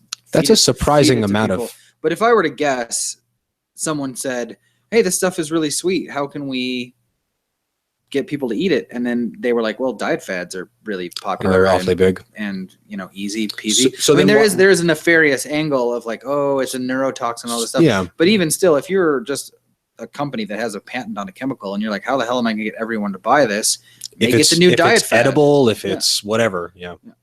So what does that say about the deep state? What does that mean? Well, you just like looking. That came from the Donald Rumsfeld argument. So if you Okay. take Donald Rumsfeld's career, you can see here you have a person who has incredible influence and has profited wildly from the entire situation, but has never been elected for any of it, and for whatever reason has never fallen out of favor of the government, despite the fact political leanings one way or the other. So when you say Republican Donald or- Rumsfeld has never fallen out of favor with the government, what do you mean? well, he's never been, He's still He's in there lobbying, doing his thing. And yeah, he's still just as powerful as ever. he doesn't hold a cabinet position anymore, though, does he? I don't think he's doing anything right now, but I would be surprised if he wasn't very busy. Yes. We could Google like what is Donald Rumsfeld doing now. And I feel like he's on the board of something. Well, I think that most Americans would believe in the general theory, right? That the people that say they run our government right now maybe aren't running the government, or at least aren't doing it with the kind of authority or autonomy that they claim to have. Yeah. Yeah. I mean, literally, I can't think of anyone who doesn't believe that.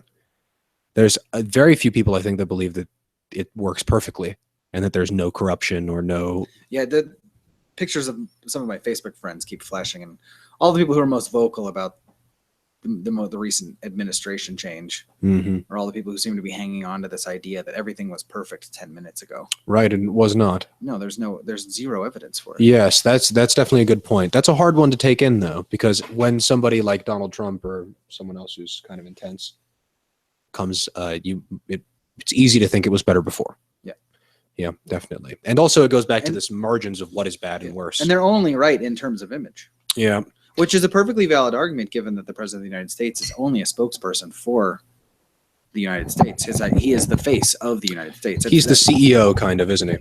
No, he's this, like, people say that, Spicer is the spokesperson. So, the Sean Spicer, media liaison. Yeah. But that's not true. No, it's the president. It's Donald Trump. It's whoever the president is. Yeah. I mean, you just look at all the broken promises. Yep. But I mean, what president doesn't do that? Yeah, exactly. So like, did he plan on doing it at the time and someone stopped him, or did he know the entire time he wasn't going to? Yeah, that's very interesting to me that any of that's even sort of in discussion, because that, to me, none of that matters. It's not really about like. Well, I'm not worried about the outcome of it. I'm more worried about people's perceptions, because the sooner that they realize that's a thing, they can move on, like in a way that you and I have moved on. I think it can help with some growth or some maturation politically. Yeah. But clearly, I don't know if it's helped me in that way, because I don't have a belief, or I wouldn't do anything one way or the other. He doesn't believe me. Well, one thing I would like to do is we're going to interview this gentleman over here, who I've included on my live stream a little now. Is mic 3 on? It is on now. Wonderful. Maybe. Oh, you got to flip the switchy switch. Flip the young switchy switch. Welcome, sir. It's Gucci. How's it going, Mr. I'm John? also filming while recording. So this is fun. Yeah, so John's doing lots of different stuff. Multitasking. Yeah. He's multi-faced, multi-faceted. You know this gentleman, and I recognize him, but why don't you bio him into the microphone? I will bio him into the audio world that is listening now, if you are, or maybe in the future. Those aliens we were talking about before. This is John Shockness. He is a phenomenal human being, a great spirit, kind, compassionate, strong, warrior-like. Also a popular musician, someone who's been a good friend of mine for a while. I've fought lightsabers with him. I've produced shows with him. I have talked philosophy with him. I have learned about life with him. I've lost dear friends with him. John Shockness is quite the man, and I'm very honored to be introducing him. I'm not gonna lie, I elongated that intro a little bit because everybody was doing shit. Thanks. But hey there, John. Hail Hydrate. Yes. Hail Hydrate. I'm loving this conversation that you guys are having. Are you? Yeah, I watch a lot of I guess channeled messages. Who are some favorites? This is so interesting to me. There's a YouTube channel called Higher Self, and they have like a couple of energy updates, as well as like channels like from the Pleiadians, and there's I forgot, Mike Kinsey is one of the names. He does channel messages from someone, I don't know, but yeah, there's a lot of them these days. I honestly didn't know that other people were like tuning into this stuff. I thought it was just me. I'm kind of new on the subject. I mean, like I probably first discovered it was a thing many years ago, but only recently have I just started like anything that comes along, I just absorb it and watch it and stuff. And in that regard, one of my most favorite things about the whole situation is the kind of like the little similarities you have between like the beings that are coming in, because like they speak with this like authenticity that you don't get in normal human speech patterns. Which one of my favorites is, "Oh, it's such a pleasure to speak with you in this way." Yeah. They always they down to every little word to make sure that there's they can't be taken in the wrong way. Right. Because what they're describing is not language. Yeah. Language, what's describing. Oh, it's so great to speak to you. It's so great to speak to you in this way. Yeah. And they all do that. Yeah. Well, that's very interesting. John, have you ever had an experience of the sort? Like No. personally? No, personally, no. Have you ever worked with a medium or a channel or anything of the sort? Honestly, yeah. So I was at a show a couple nights ago. It was a birthday party, and there are people who will just like come up to me and say like, "I'm getting a message for you." Really? Yeah, from something should else. So it was Speech actually, Mhm. Lady Speech Sankofa. I met her. And I was like, you know, talking to her, and she just like dropped this crazy thing on my head, and I was just like, where is that coming from? And as she was walking away, she's just like, that was a message from my God. It's like, peace, you know. But I've known people who are open to it, and I feel like it, I guess in that sense, I don't have a particular name for them. Some people do. They know who they're channeling, but I wouldn't say I do. But I do have experiences where I'm like, okay, that obviously was a not from me. Yeah. So, I've had experiences of communicating with something that's not me. mhm.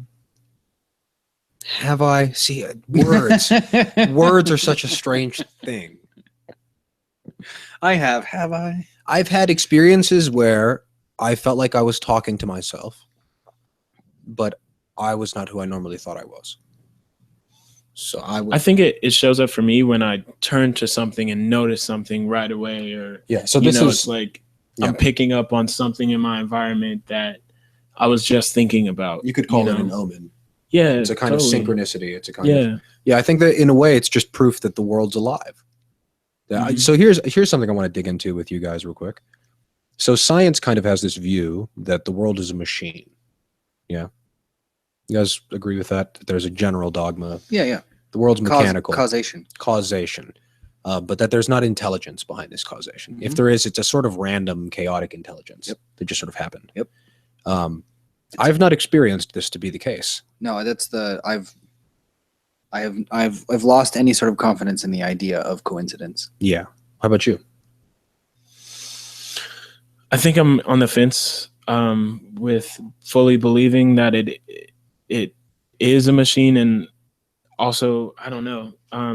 There's obviously some sort of pattern that is being played out, and I feel like, just from an awareness standpoint, I keep coming back to things and having a deeper understanding of them. So it seems like there's some sort of architecture to this like whole thing. But is the architecture dead? No, I don't think so. But I also wouldn't say machinery is dead. Yeah, that's a good point. Run by that's a good something. point. Yeah. That machinery has its own sort of life force. Mhm. So even to call it machine and not life is sort of a representation kind of of weird, life. huh? Mhm. Yeah, exactly. To compare them is like, oh, this is Weird. machine and not life. Yeah. But it's the same things. Yeah. So I think this is, to me, digging apart the reason these labels we've ascribed to everything are so meaningless. Because once you pull them away, it turns out that quite a bit of common stuff's underneath. Yeah. Well, I wouldn't throw away the idea of exploring a concept. No. Because it gets deeper, you know. No. But I think that one of the most beautiful things about it is that it reveals commonalities. It's not like we all dig deep and then we all disagree very fervently. That would suck. Was That it would you just be that a I was terrible having way the to have a conversation conversation. with, that people can't like agree on anything? Yeah. Like if I we disagree. Were Ha! to... That seems to be the main point. I wish Americans could just agree that we should on agree. something. That'd Yeah, be a that nice was you. place to start. But what were you saying? I was saying we should agree on agreeing. We should agree that agreeing is important. I can agree that that's the thing people want. I definitely would like that. I think that'd be the start. It'll be some campaign, I think, where it's like, let's change the world by agreeing. Do you agree?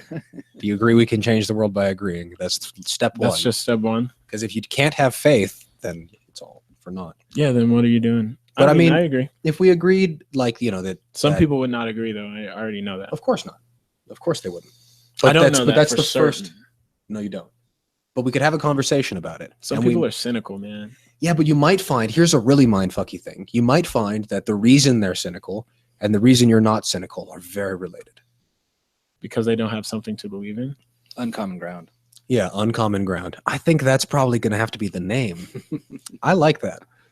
I don't know. I'm voting right now for uncommon ground. He wants to get two people in a room who shouldn't be able to agree, and he's going to find where they agree. Yeah, like I want to bring in like a really strong gun rights activist and a really strong pro-choice activist. And I just watched this video of a Ku Klux Klan member and this like black dude, and like he became best friends with like tons of Ku Klux Klan members. Like, and then they all Grand quit the Masters. Klan, right? Yeah, they all turned their robes into him. That's tight. Yeah, I think generally, you know, we can't hate on people we know. Yeah, totally. Because they reflect us, and we realize, like, oh fuck, if we're hating on them, we're Yeah, just all the like the immigrants, they took our jobs. The whole thing is just based on germs. It's a fear thing. Yeah. I'm afraid of always what's going to happen. You don't actually, you know, because you're like, oh, I believe that they are lesser people, but you're like, you don't have any evidence of that, you know. So and Some and of them belief is do, a problem but in I the mean, first place, right? Yeah, I think so. I just don't understand how people are so quick to subscribe to a thought just because it's been like, Because they hear it all the time. Oh yeah, it's for Like, me. That's repetition. It's repetition. Like if it's literally like Spellbound. I have to use it's magic. I keep on using the word magic because I believe in the language is spellcasting thing. My dad, for example, not a racist guy at all, right? Very nice. He's got a sort of like Sounds a like you're light gonna say. voice like this. He's got like a very light, genuine timbre. Okay. And he watches the evening news every day. It's like, you know, he watches the morning news too. And it's crazy how they pepper in just like the lightest propaganda constantly. And it totally changes your opinion on things. evening Like, news on what station? What are we? 7, we're talking real, relatively neutral liberal news. This is CBS 7 News, you know, the weather All of them are forecast. the same. Like local. People. Local Yeah. news. Yeah. Not usually the Yeah, but like national stuff. local news is a really good example of the fact that worldwide it is the safest time to be alive, but everyone thinks exactly They're the so opposite. afraid. Yeah, everyone thinks exactly And the they'll opposite. keep continuously play you both, right? Oh, look how nice and safe it is. But then there's this thing that's happening. And it's just maybe and everyone across the board. So I recently saw a thing, someone did a major study on it, and everyone across the board is like, oh yeah, but my neighborhood's better. Yep. And they're but everyone else's isn't. yeah, you so know? it can't be true. Yeah. But that's the prevailing dogma. I also think it's interesting. Have you seen, I think John Oliver did this or someone else did it, where they cut together like the little corny segments that every news anchor says, because they're all the same. It's like, yeah, that's a pretty popular thing. that's a on the pretty web popular these thing on the days. web. Yeah, I think Jimmy Fallon did that, Jimmy Fallon. but it yeah. was just like the same wordage. Yeah, too. exactly. Yeah, It's like everybody's on the same talking clever points. pun. What was it? Yeah. everyone's It's like, and now the Frosty, or what's Frosty from down in the city or whatever. And one- now what's Frosty? The one I can down in remember from the city? holidays is something like Mayhem and Chaos or something like that. Right. And Something they were everyone standing outside of a shopping mall, and there really wasn't much going on. Mhm. But if you Anyway, just fucking Black Friday. So what that's proof of is just, it's a system. You feed stuff into it and XYZ comes out of it. Yeah, but it also makes me wonder, like, collective consciousness. Yeah, but so collective consciousness is definitely a growing phenomenon, which the thing about collective consciousness is it can know everything and nothing at once, right? Like it has the power to be powerfully ignorant and know everything all at the same time. So it's in every level, I think. Okay. Growing.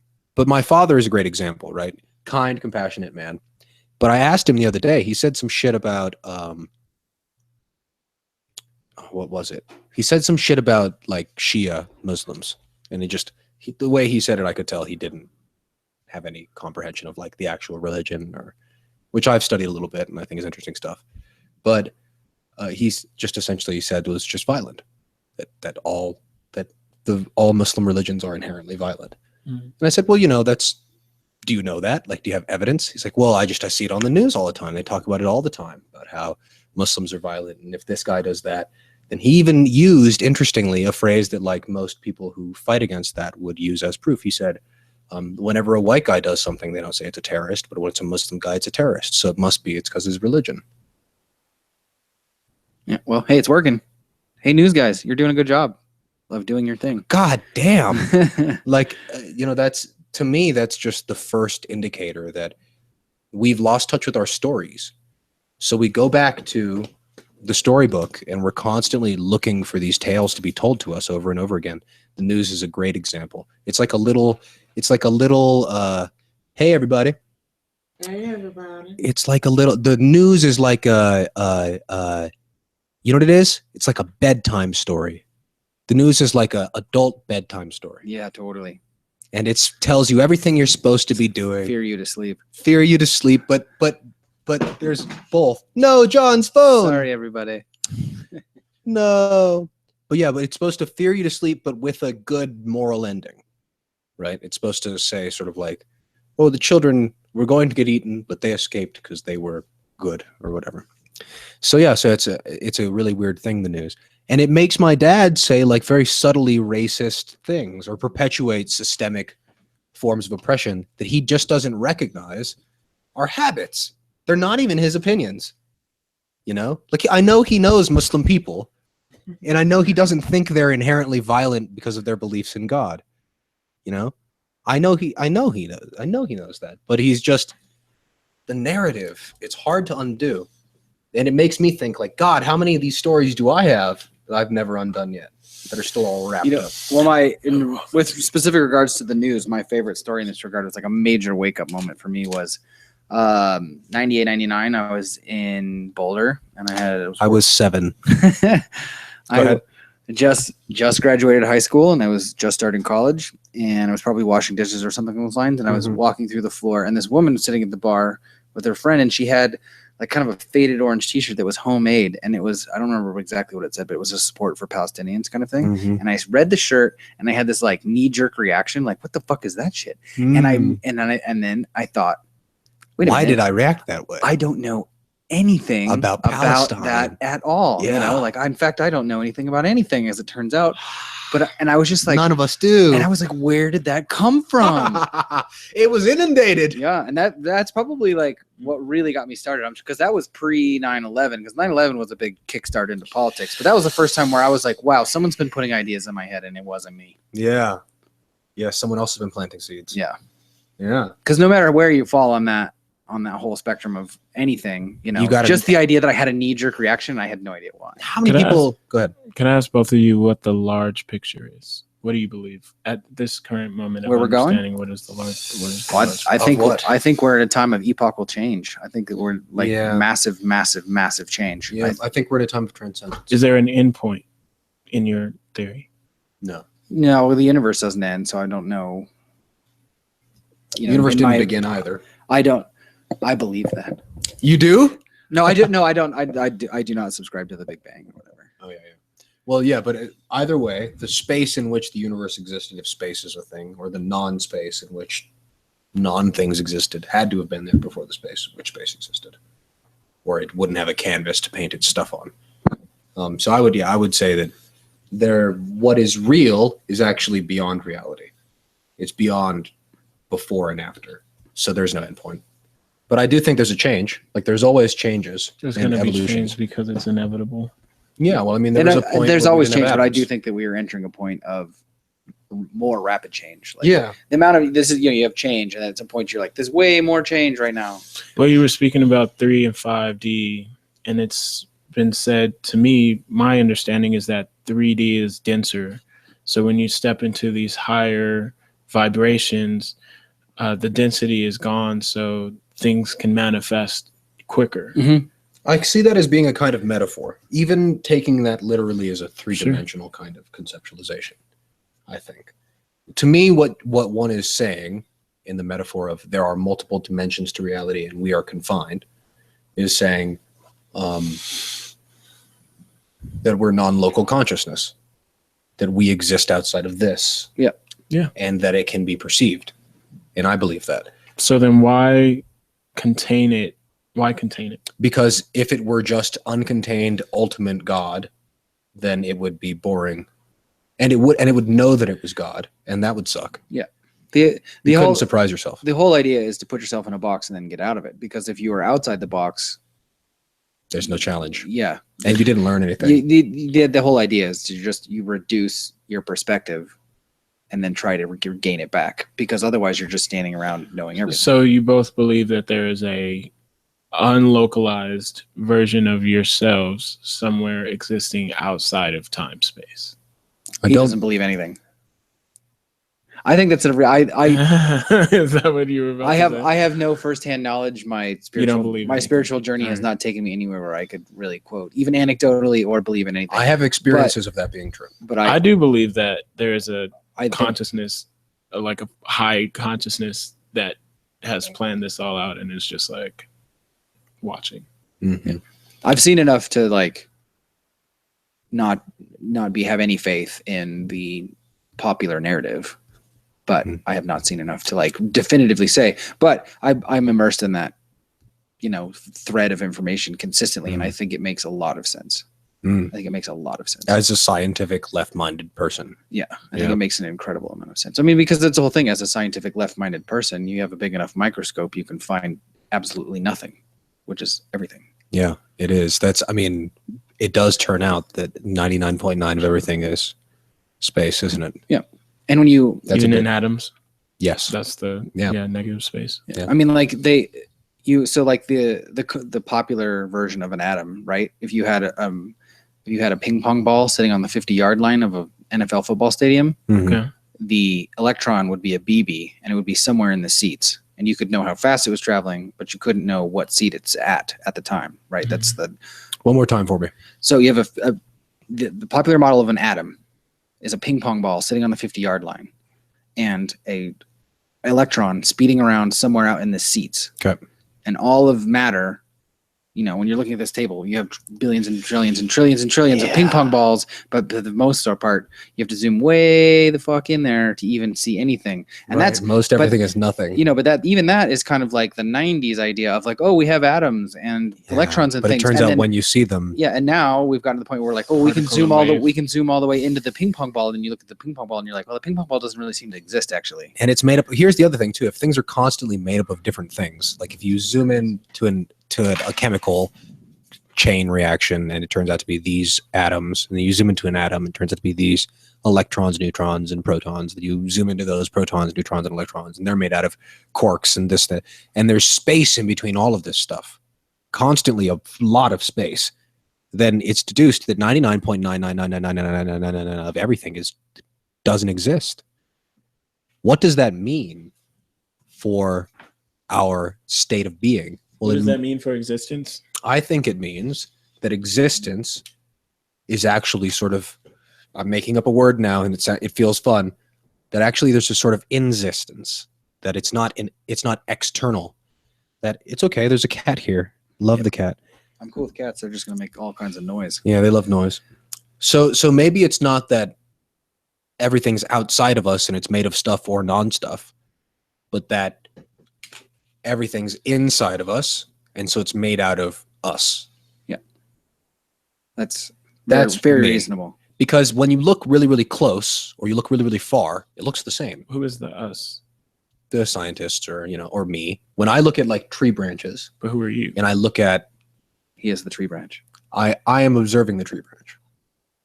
If you really want to go Yeah, there, please. jump on down the rabbit hole.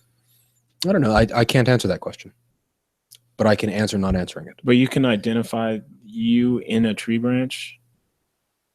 I can identify a pattern in the tree branch, which appears to be the same pattern in the veins of my blood, which appears to be the same pattern in which water naturally flows down a mountain or a creek or a river, that appears in the same pattern in which that galaxies form and stretch across the Milky Way, the same way in which it's sort of fractal, right? And there's plenty of these patterns. Some of them are Vedic, some of them are spirals, some of them are, but never are they straight lines.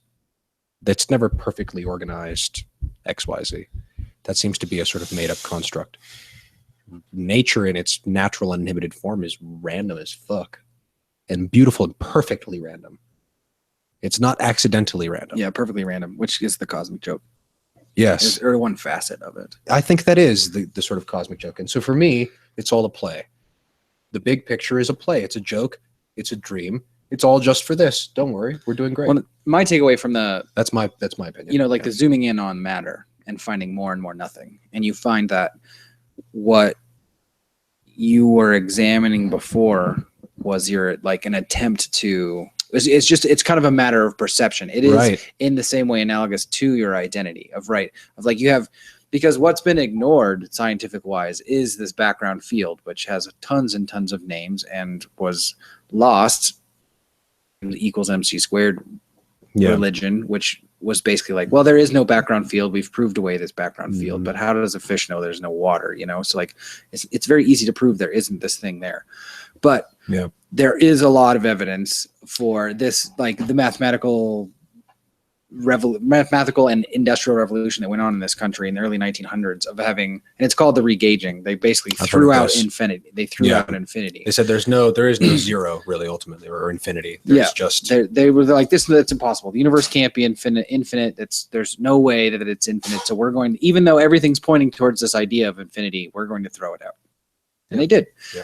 And everything you've seen so far, well, science requires that. Yeah, but the interesting thing is that like it kind of looked like when you're zooming in on matter, you know, you're looking for like what makes up us, right? And you're focusing on all this stuff, and it turns out you're focusing on 0.00001% of the issue. Oh yeah, and then you're ignoring all this other stuff, and that is exactly what we do as people. Is that like there's this infinite amount of information going around, and we are cherry picking whatever we want to then make what is ourselves. That's why our medicine acts the way it does too.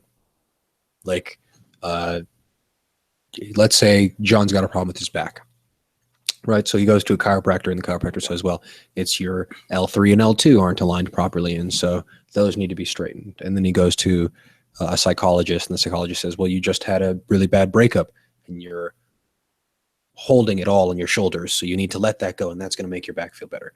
And then he goes to a doctor, and the doctor says, no, your nerve is twisted. We need to do surgery and move the nerve.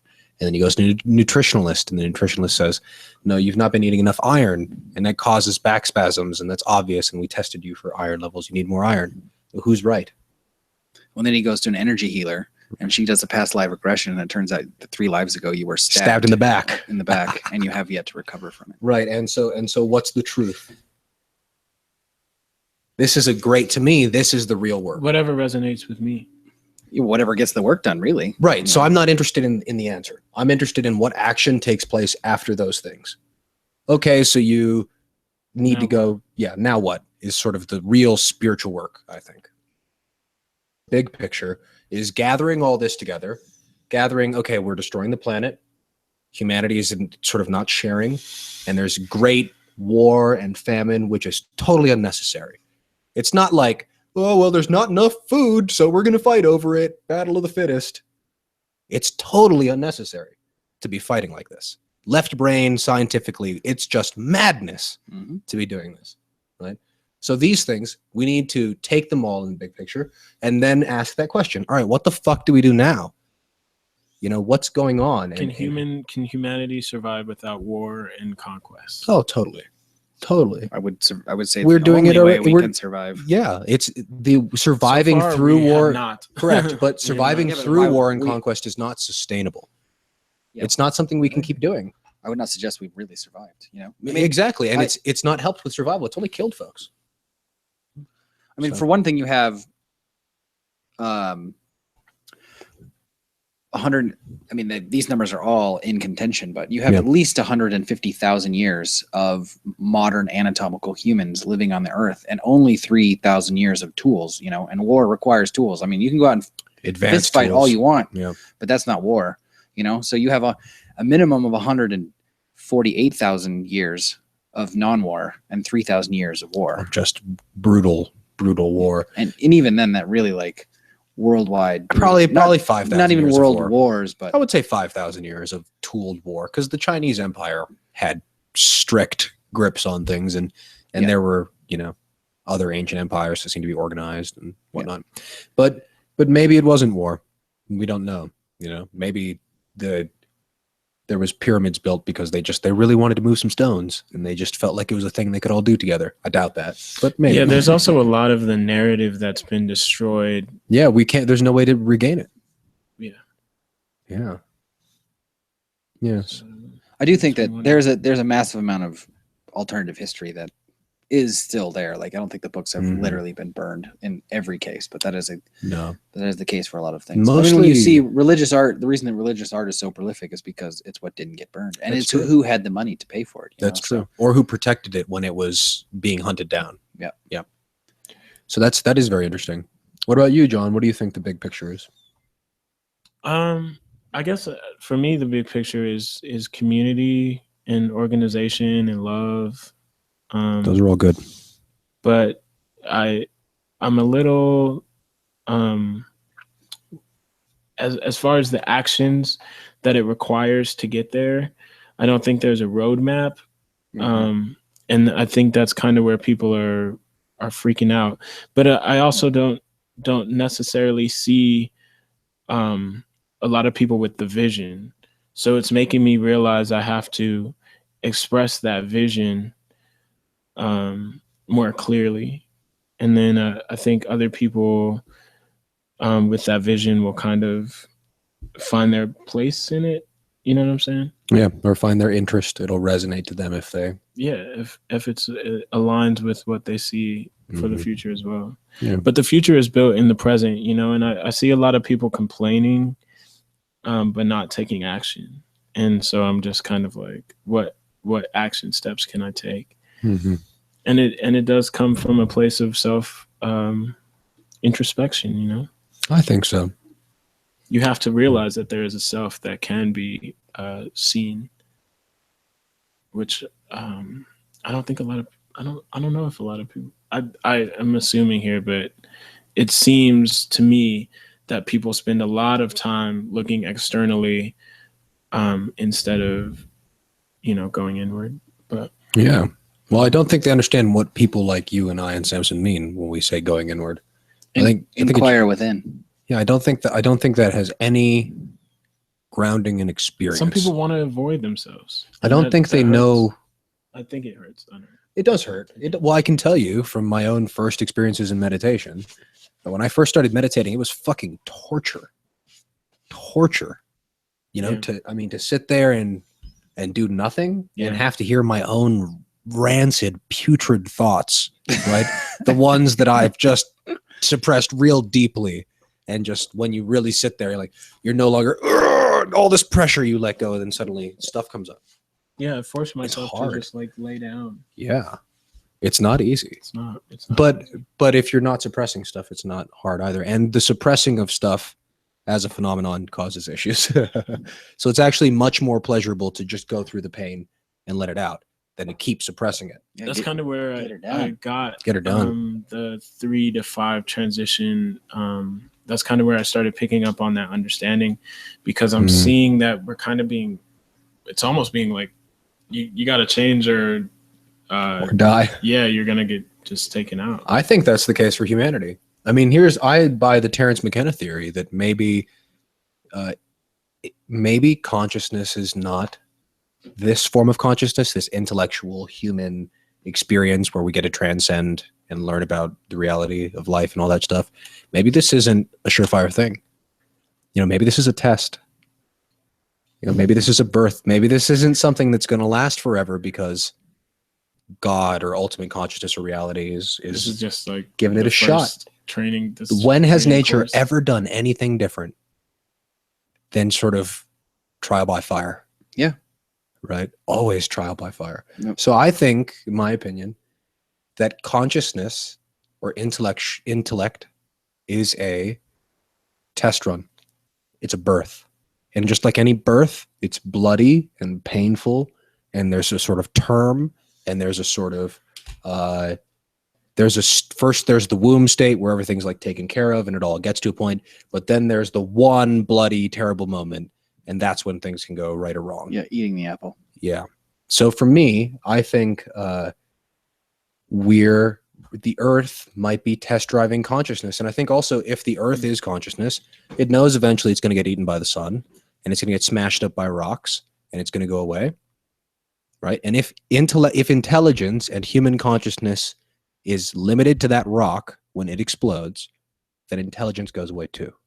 Yeah, if we're tied to it, we're fucked. If we're tied to the rock, we're fucked. I don't think that's the case. I don't think that's the case either. But I think more importantly, the Earth knows. Yeah. The Earth knows that we've got to leave. That's why we call it Mother Earth, because we know we're going to have to leave the womb. This is paradise. This is the womb. That's why I think people who are deeply indigenous relate to that. They say, you know, it's not like you're not destroying your home; you're destroying your mother. This is very important. And if we take sustainability out into the space, where we can all be sort of pseudo aliens, then we're going to have to take all the little bits of Earth that can grow themselves. So we'll be taking her with us in order to survive. And I think that this birthing process is an opportunity for humanity to look at all this war and rampage and terribleness and make something of it, and birth something of it, or not. Or not. And that's that. We do have the choice. And you botch the birth, and that's the end of it. And onward the cycle goes, and the corpse is sort of consumed by everything. But I don't think we're the first shot at this. I think mushrooms. I don't even and think we are the octopus first shot of this in this incarnation. Yeah. I don't think so either. But I think that we're a unique one. Yeah. And we've got a shot to do something really great. Well, I don't think anything happens twice. Exactly. That's scientifically true. Yeah, that's kind of an underpinning of the existence, I think, or it would have to be. But that's an interesting sentiment, the unique experience that we're having, because you come across that a lot.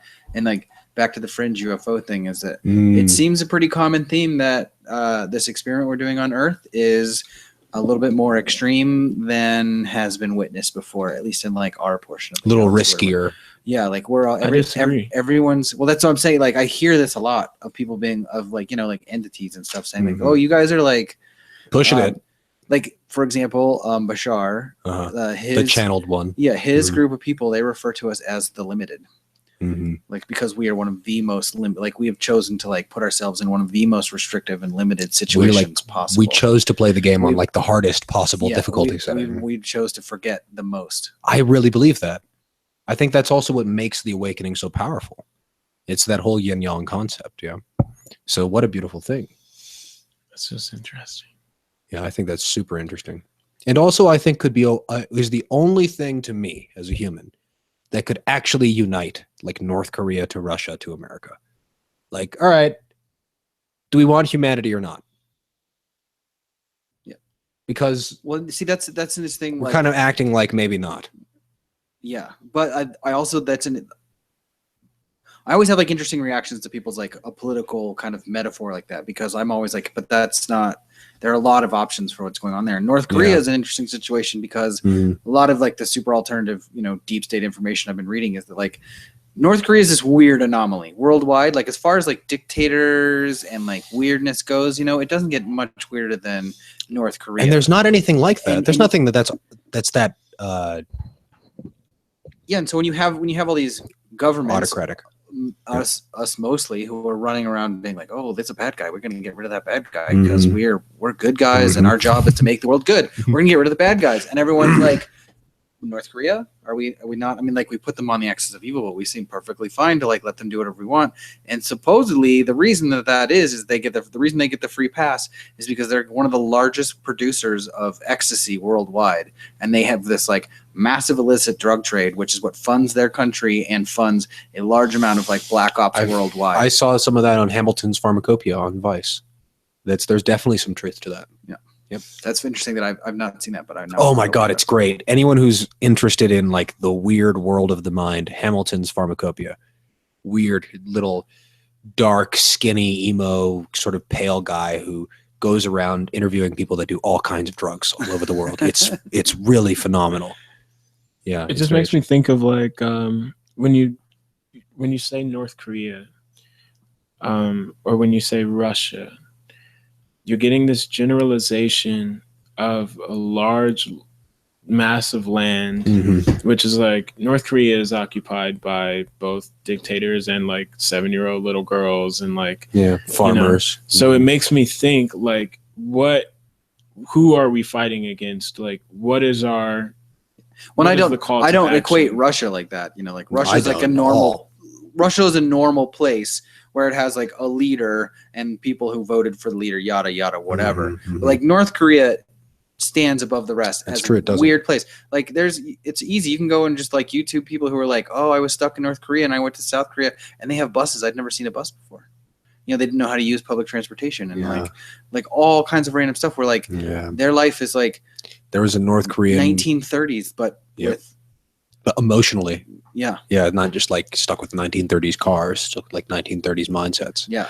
Yeah, and like there was a North Koreans who've like escaped, you could say, or ran away or found some refuge, and they would be unable to not cry if somebody said something sad. But it's not real crying. They thought it was like an obligation. Yeah. That if someone I've never heard that, but that makes shows sense. sadness or something, you're supposed to like, oh no, I'm so sorry, because that's just culturally conditioned. Because they are supposed to, like, if like when Kim Jong Un died, crazy, they came out and they did public grievings, where like these people are powerfully oppressed and they're forced to grieve. Not a single wet cheek anywhere, no tired eyes, but just the most dramatic shit you've ever seen in your life. It's a weird feeling. Yeah, so it's weird those places exist, but could North Korea exist without America? No. No way in hell. Not without the juggernaut. We're the world police, so they're allowed to do what they do because of us. Yeah, and I think Israel is like the exact antithesis of the exact same situation. Yeah, it is, isn't it? They could not exist without us. There are a couple of those. But it's this really weird kind of set of rules that they feel very, very obligated to.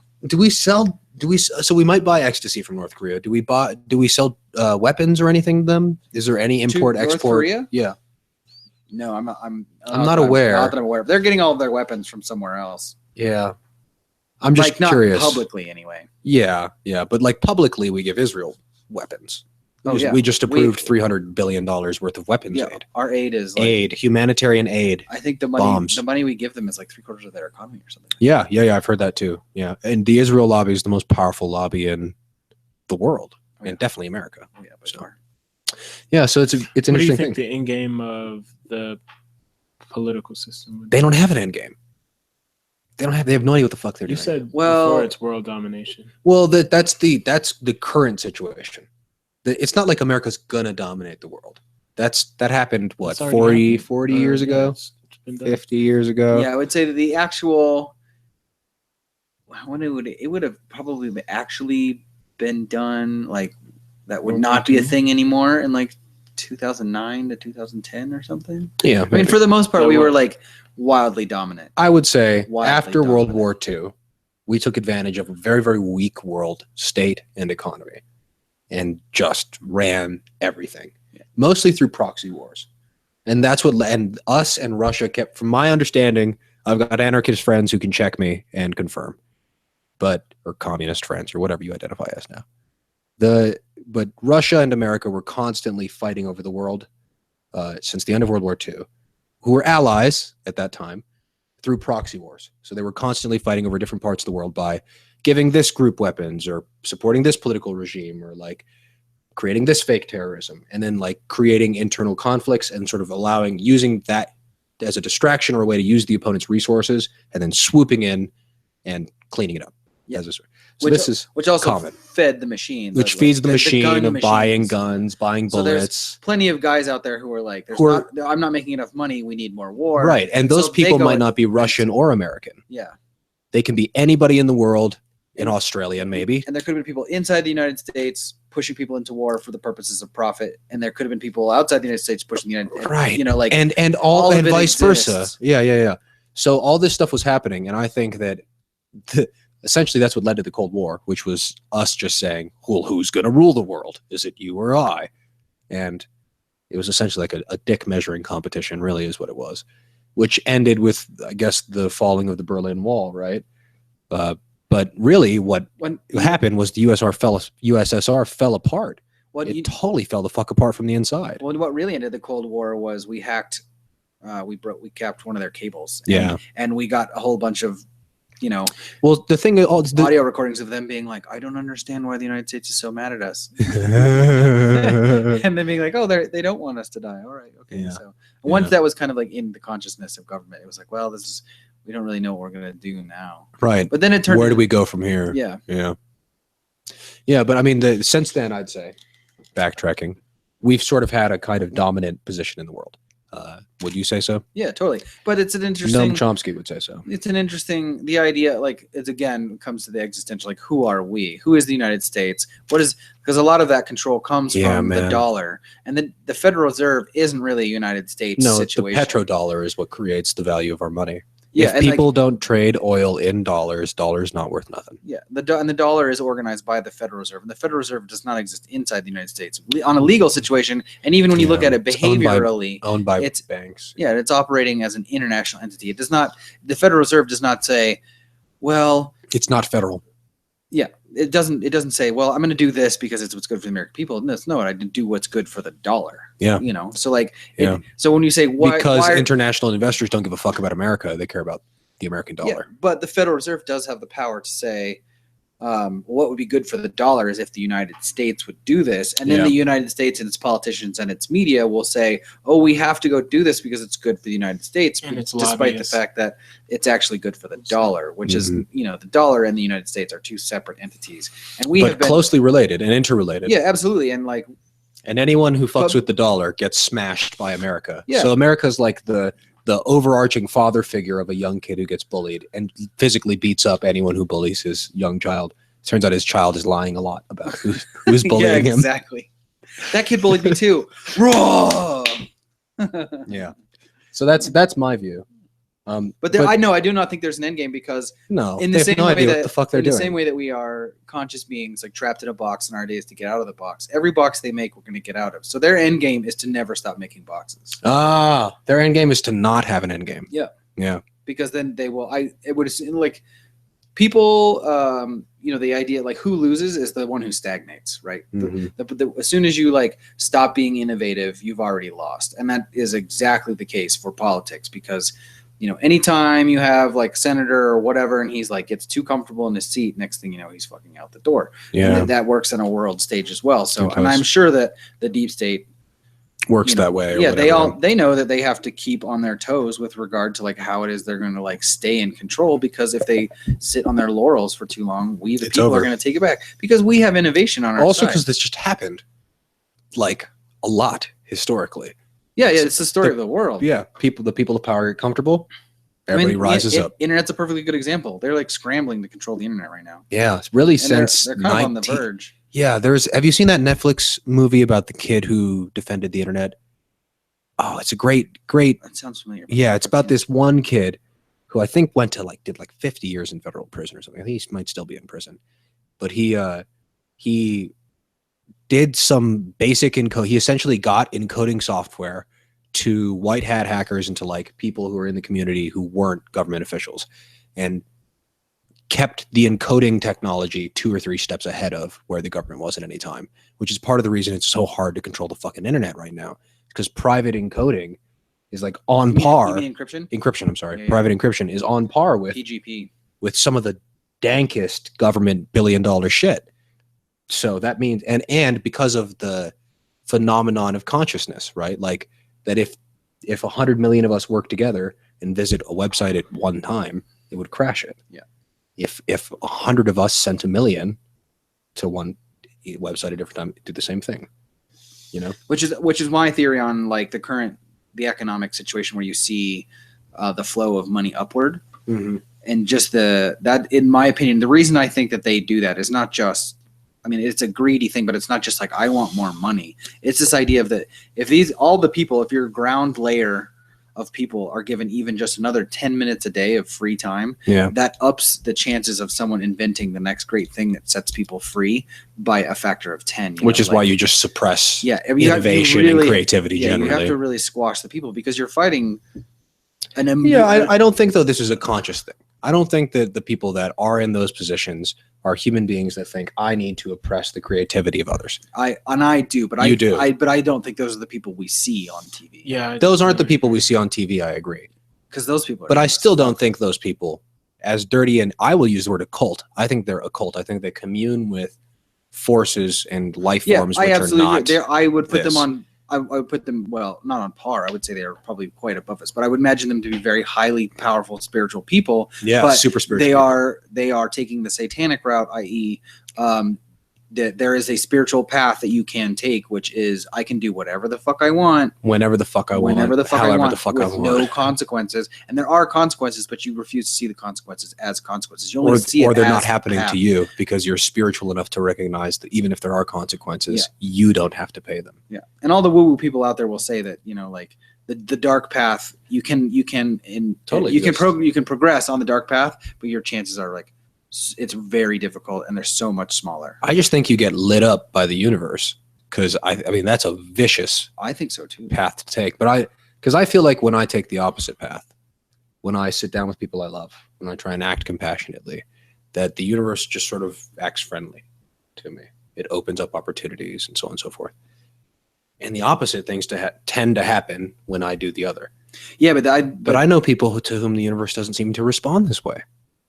They like steal a thing from a store and I think like, oh, some terrible thing's going to happen to them. And it never does. Something good happens. They stole a thing from the store and then like one of the two things they stole, they give away to a friend who really needed it. And I think like, what the fuck? What a complicated world this is. It's not so simple. It's not so black and white. It's definitely not. And like, it really is. It has way more to do with your stance on what you're doing than your it does intention. With, yeah. Like you can steal something. And if you were thinking, oh my God, I stole it, and you're kind of caught up in the act of stealing, the karma's going to fall flat. That will come. That will come back on you because it's based on your perception of the situation. Yeah. But if you were like, I mean, like Jesus, for example, or whatever, he's like, well, this ownership thing. Yeah. It doesn't even have to be Jesus. It's just a stupid example. But you're like, this ownership thing is weird. I don't understand what this box is on the shelf in this store. I'm just going to take it and I'm going to give it to the person who needs. And it's such a thoughtless action that it would have no karmic responsibility, despite the fact that he's depriving someone else of their property. You're a deeply spiritual person. You know about karma and dharma. Oh yeah, I totally believe in karma. Yeah, that's very interesting. My karma is like extremely rapid. Yeah. What about you, John? Let's define the terms, but. Okay. I guess the biggest thing to go back to 3D and 5D is that right now in the current reality, I don't believe that there is a good and bad. I believe that everything happens, but I think as we continue this shift, there is going to be more drastic and extreme consequences, and people will soon have to begin to make a choice for which energy they claim and which energy they stand in. That's what I believe. Yeah, I believe that too. Yes. Well, I know we're getting toward the end of our time. Where are we at physically in this time space? A time space known as 10 o'clock? It is 11 o'clock. 11 o'clock. And we have about 2 hours and 20 minutes of material that has been laid down on track. Fun. Laying it down. Yeah. So should we find one more thing and Yeah, we'll do one more thing. Call it good. I kind of want to rap about you. Yeah, I know you're a busy guy. You. What are you working on these days? I was at the studio earlier, finishing up my album, which should be out by my birthday on May 23rd. Does the album have a name yet? Yeah, it's called Full Moon. Ooh. Just like one word. My first project was called Moon Theory. I performed as Kid Astronaut, so there's all this celestial theme. I love it. But yeah, I'm playing all the instruments on this album. Like it's production, so keyboard pads and drum pads and stuff. But I'm physically mapping out all of the stuff. Mm-hmm. So it's a little it's scary. I'm not gonna lie about it. That's a good sign. But I feel good about where it's at right now. It's being co-produced and engineered by my friend Lawrence, who was a member of the band Air Dubai with me. Nice. So yeah. Are you still working with folks from Air Dubai? Yeah. I'm not sure to what extent that's going to look like. I think we had 2 shows. We threw a festival at Summit Music Hall. I think that was last year. Mm-hmm. I was there. And a show at Pearls. Those are both great. We were going to start, writing music and stuff, but it just doesn't feel like the right time. We didn't want to force anything in the band, so the intuition said no. Yeah, just it's not the right time. But I think, people still talk about our band, which is a lot. Name a song that you guys would be big? Because I know I've heard it, I just can't. There was a song called "Warning" that we did with Patricia Lynn from Austin, Texas. That was on 93.3 a lot. I remember the Soul and Body. I remember the Like 303 song. There was like an On LA. Warm Days. Yeah, whatever, however Yeah. that one went. I can't remember the theme, the exact one. It was like LA. I can't remember the rest of it. Yeah. That was it. LA and CO. CO, that's what it was. Yeah. Talking about Warm Days. So tell us, you've got a new album coming out. I know from Moon Theory, you threw a kind of a whole party. It was a really cool event. There was activation, art, all local stuff. Yeah, I got a couple of artists to like listen to the album and make their art based on the music. See, that's that Denver shit.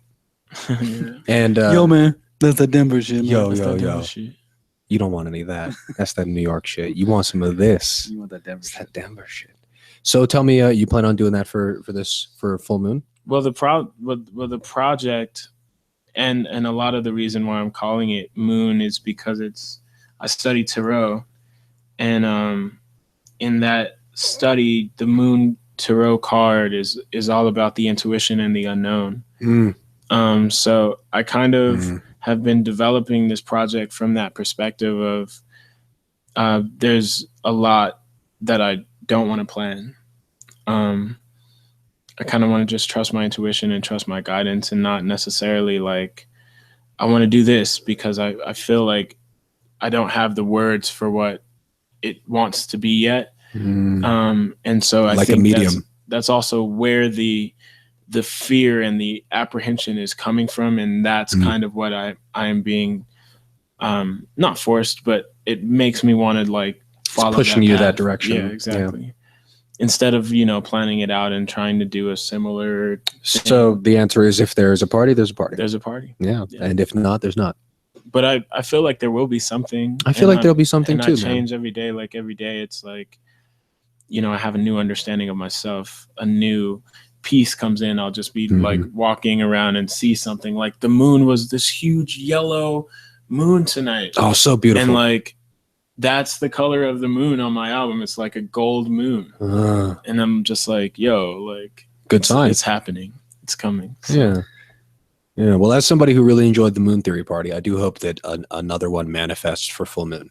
Yeah, me too. I think it could be really fantastic. It will be bigger and better. If so. Bigger, better, more John Shockness coming your way on May 23rd. 23rd. Hopefully. Yeah. That's the tentative. The tentative. And you said it's just you on Moon Theory? There's no one else?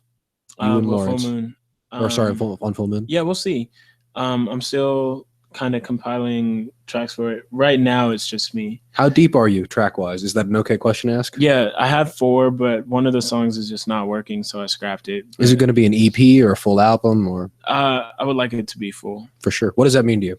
How many songs? At least 7. At least 7. Yeah. People so with 7 is like an hour long experience. Yeah, 24 tracks is just too much. That's like a 2 or 3 day experience. You could put that on 2 discs and be fine. You could. Yep. I don't know if I want to do that. No, but a 7-song. Well, you got the internet. You don't have to. 5 is EP, 7 is album. To me personally. That's I all. don't know about the. That's all that matters. Labels only matter for those. 7 is a good number, There's also 10, which is like, I don't know. Oh, 10's the perfect number. That's why we say like she's a dime piece. Oh. 10s. I just know a couple of 10s. You know a couple of dime pieces? I know a couple of people who really associate with the number 10, and they're really beautiful. Yeah. In numerology, I'm a number 11. Yeah? Yeah. Even better than a dime piece, bro. You must be really pretty. Thanks. Yeah. I don't know what number I would associate with numerology, but I've always liked 3s. Have you ever done your like? No. Everybody always, but I don't ever do any of those. Oh, my friend just drug this. Oh, what is it? Is it a numerology book? It's like a personality kind of testing thing. What's the title? Read it for us. The Enneagram of Life. Oh, Enneagram. I know Enneagram. Yeah. Yeah, and I just I'm a 4. She was I fucking hate that number though. Really? It makes me want to like destroy something. Well, it was interesting because she started talking about it and I was like, oh well, while she's talking here, I'll just sit here and take the test.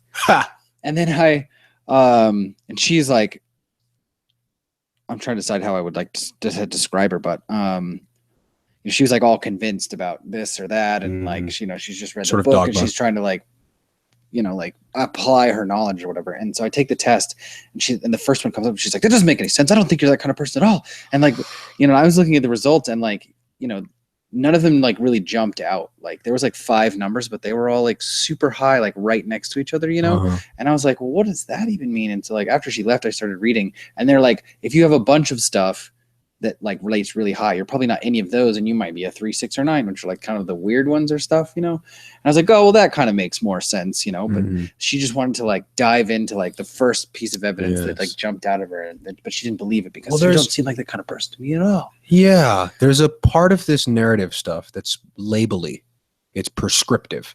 You're an 11. That means you're these things. You're a Capricorn. You're a Capricorn. You're an Aries. I can identify you as these particular I'm a waning traits.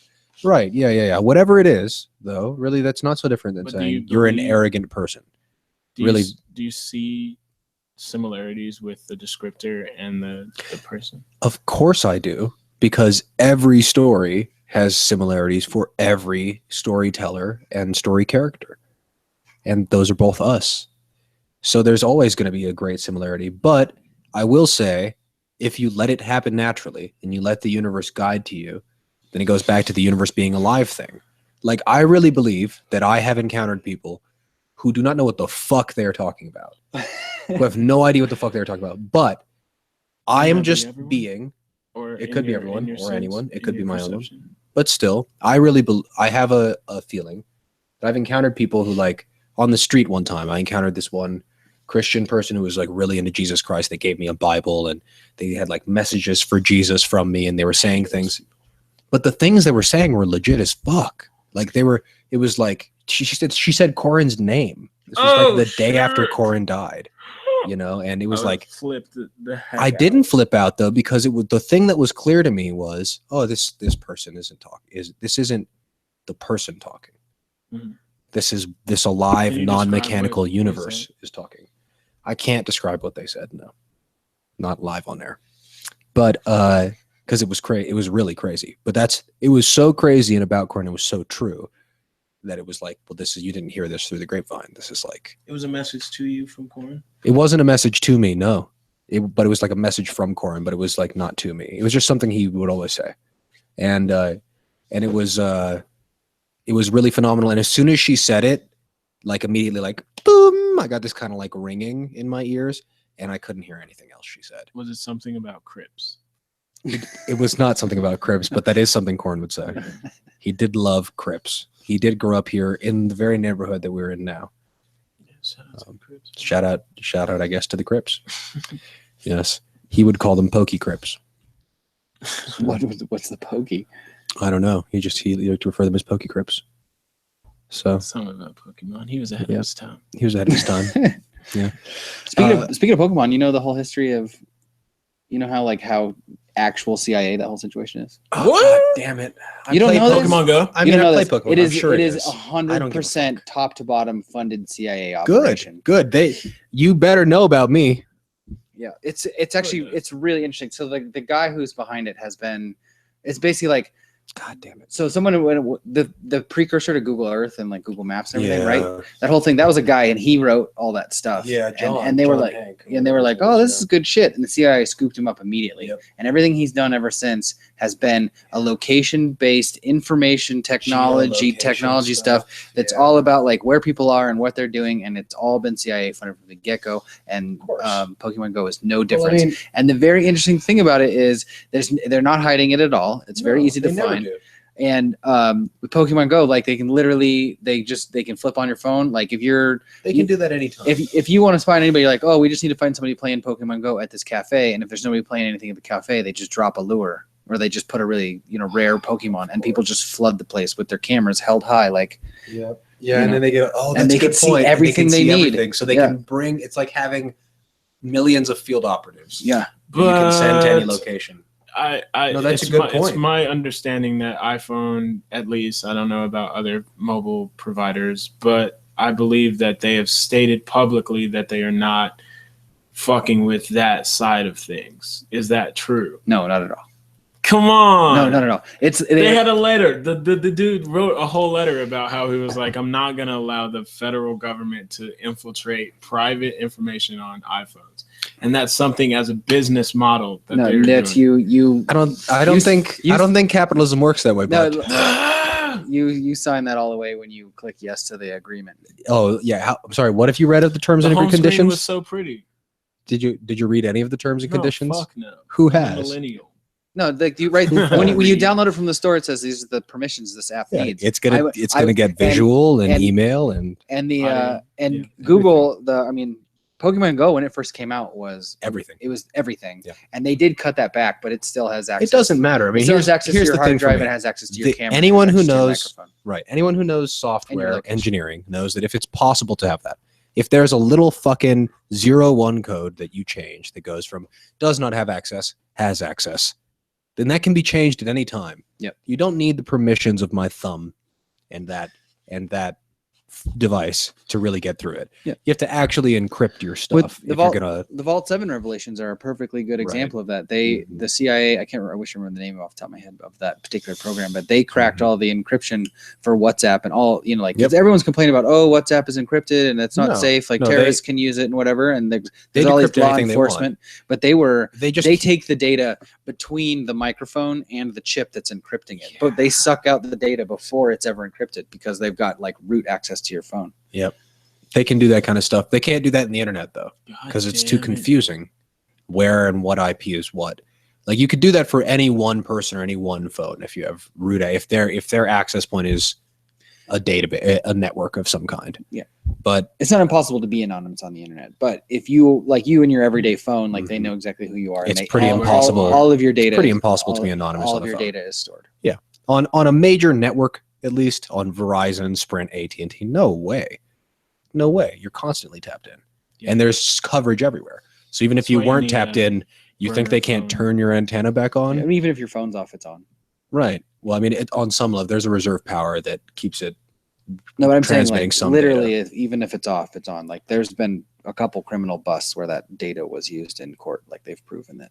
That's fucking crazy. You could just remote charge a phone, probably. You probably can. Well, that does exist, but the thing is, they can access it while it's off. The phone turns off at 5% power, and you can run just the microphone on it'd still run for another day. Days, probably. Although you'd have to be sending the data to the cell tower. It would be still limited, but nonetheless. Well, you could do it if you did it limited and you just took very, very small amounts. It took a day to download all the microphone data from the phone. Yeah, so you could just have it send it later, but. Oh yeah, right. Yeah, exactly. Whenever, but you can't have the live. Or when it walks by a Wi-Fi fucking thing, a source that's powerful enough. That's a good point. The Bluetooth, Google cars, the Google.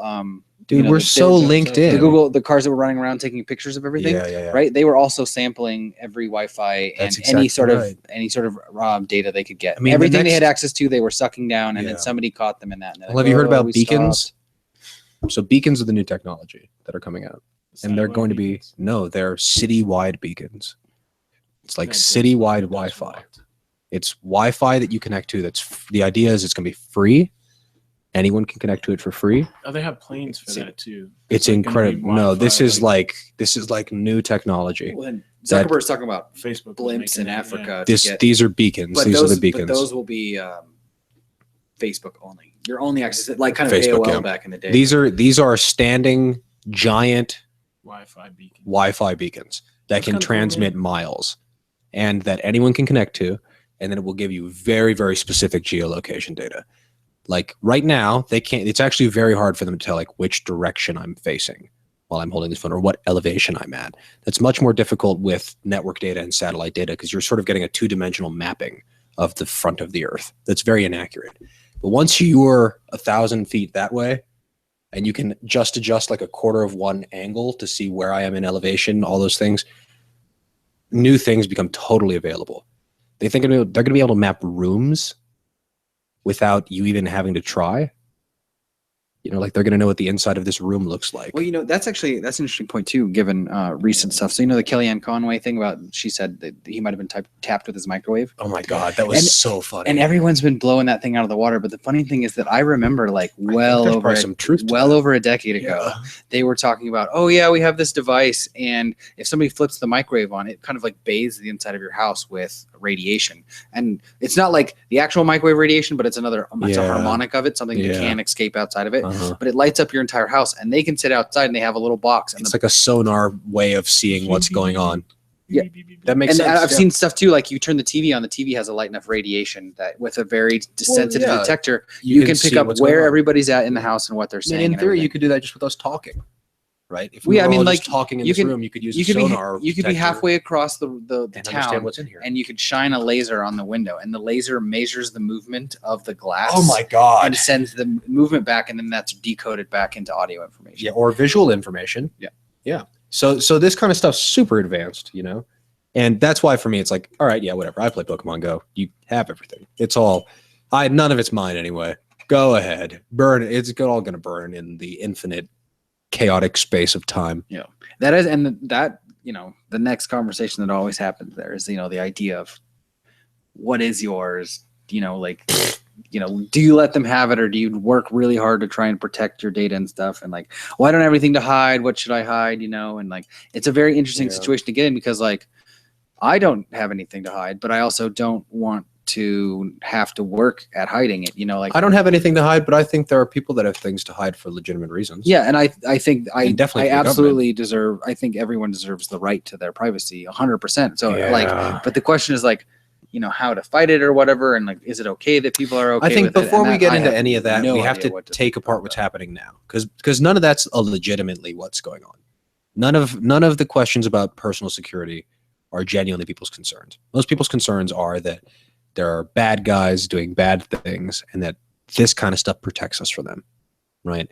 That's the first layer we have to unveil, because until we get rid of this bad guys narrative, we're constantly going to come back to it. Well, that's true.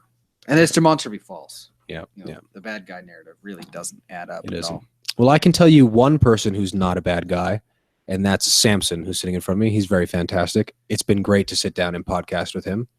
Also, this gentleman with a camera over here, who perhaps some of you on the webcam can see, we don't know, or will be able to see, we don't know. This is not a bad guy. This is a good guy. But also, I retract my statement. You're both bad and good people. You're both capable of murdering me with anything nearby in your hands, or loving me until I die. With my hands. With your hands if you wanted to. That's something he could do as well. Yeah. True. So I just wanted to say thank you guys for this was fun. This is a good pilot. Yeah, it's fun. I think we got something to work with. Yeah, I'd like to have some more facts. Because technically it was all conjecture, no matter how right we are. It's all conjecture. We didn't denote anything. We didn't denote anything. No bibliographies. We didn't do. I think a link for link segment would be really, really good. Who are the experts that you'll be referencing? All of them. All of them. I think link for link is a cool idea. It was Samson's idea. The idea is that we'll take two different points of view relatively. It's kind of like a debate, but we use internet links. It's kind of like a debate, but there's evidence. But we only go tit for tat for each piece of evidence. And you might find that we both have great stocks of irrefutable evidence and come to entirely different conclusions, and sort of just have to shrug about it, because that one's going to be difficult though, because if we're going to be sitting here Googling back and forth, we have to find we have to do it beforehand. Yeah, we have to make okay. Let's do it beforehand. Okay, so it's like we choose a topic, and then you and I come with like 20 links, and we end up linking like 10 of them. Okay. And we both sort of have an armory. So the live thing is which cards we play from our hands, Okay. Yeah. And I say, actually, it's a rule. You can't look up new stuff. That sounds good to me. Because then you'd be like, I know exactly the kind of data that would trump this motherfucker. Well, it would be boring. Yeah. I've been on radio where watching people. I've done radio where all we did was Google stuff. No. It's nice to have, I think, a screen so that if it's like, oh, did you see Joe Rogan do that one thing? You can pull it up real quick and reference it. But other than that, no, I like it live. I like it live. I like you live. I like you live. You can't look up the words while you're playing. He said it's like Scrabble. You can't look up the words while you're playing. That make Scrabble pretty not fun. I mean, I have played Scrabble while doing that before, and I learned a lot, especially about words. Yeah. Well, I think our podcast is coming to an end. Do you have anything to say to the fine people in the future, the aliens 1,000 years from now? What up, dude? Hey!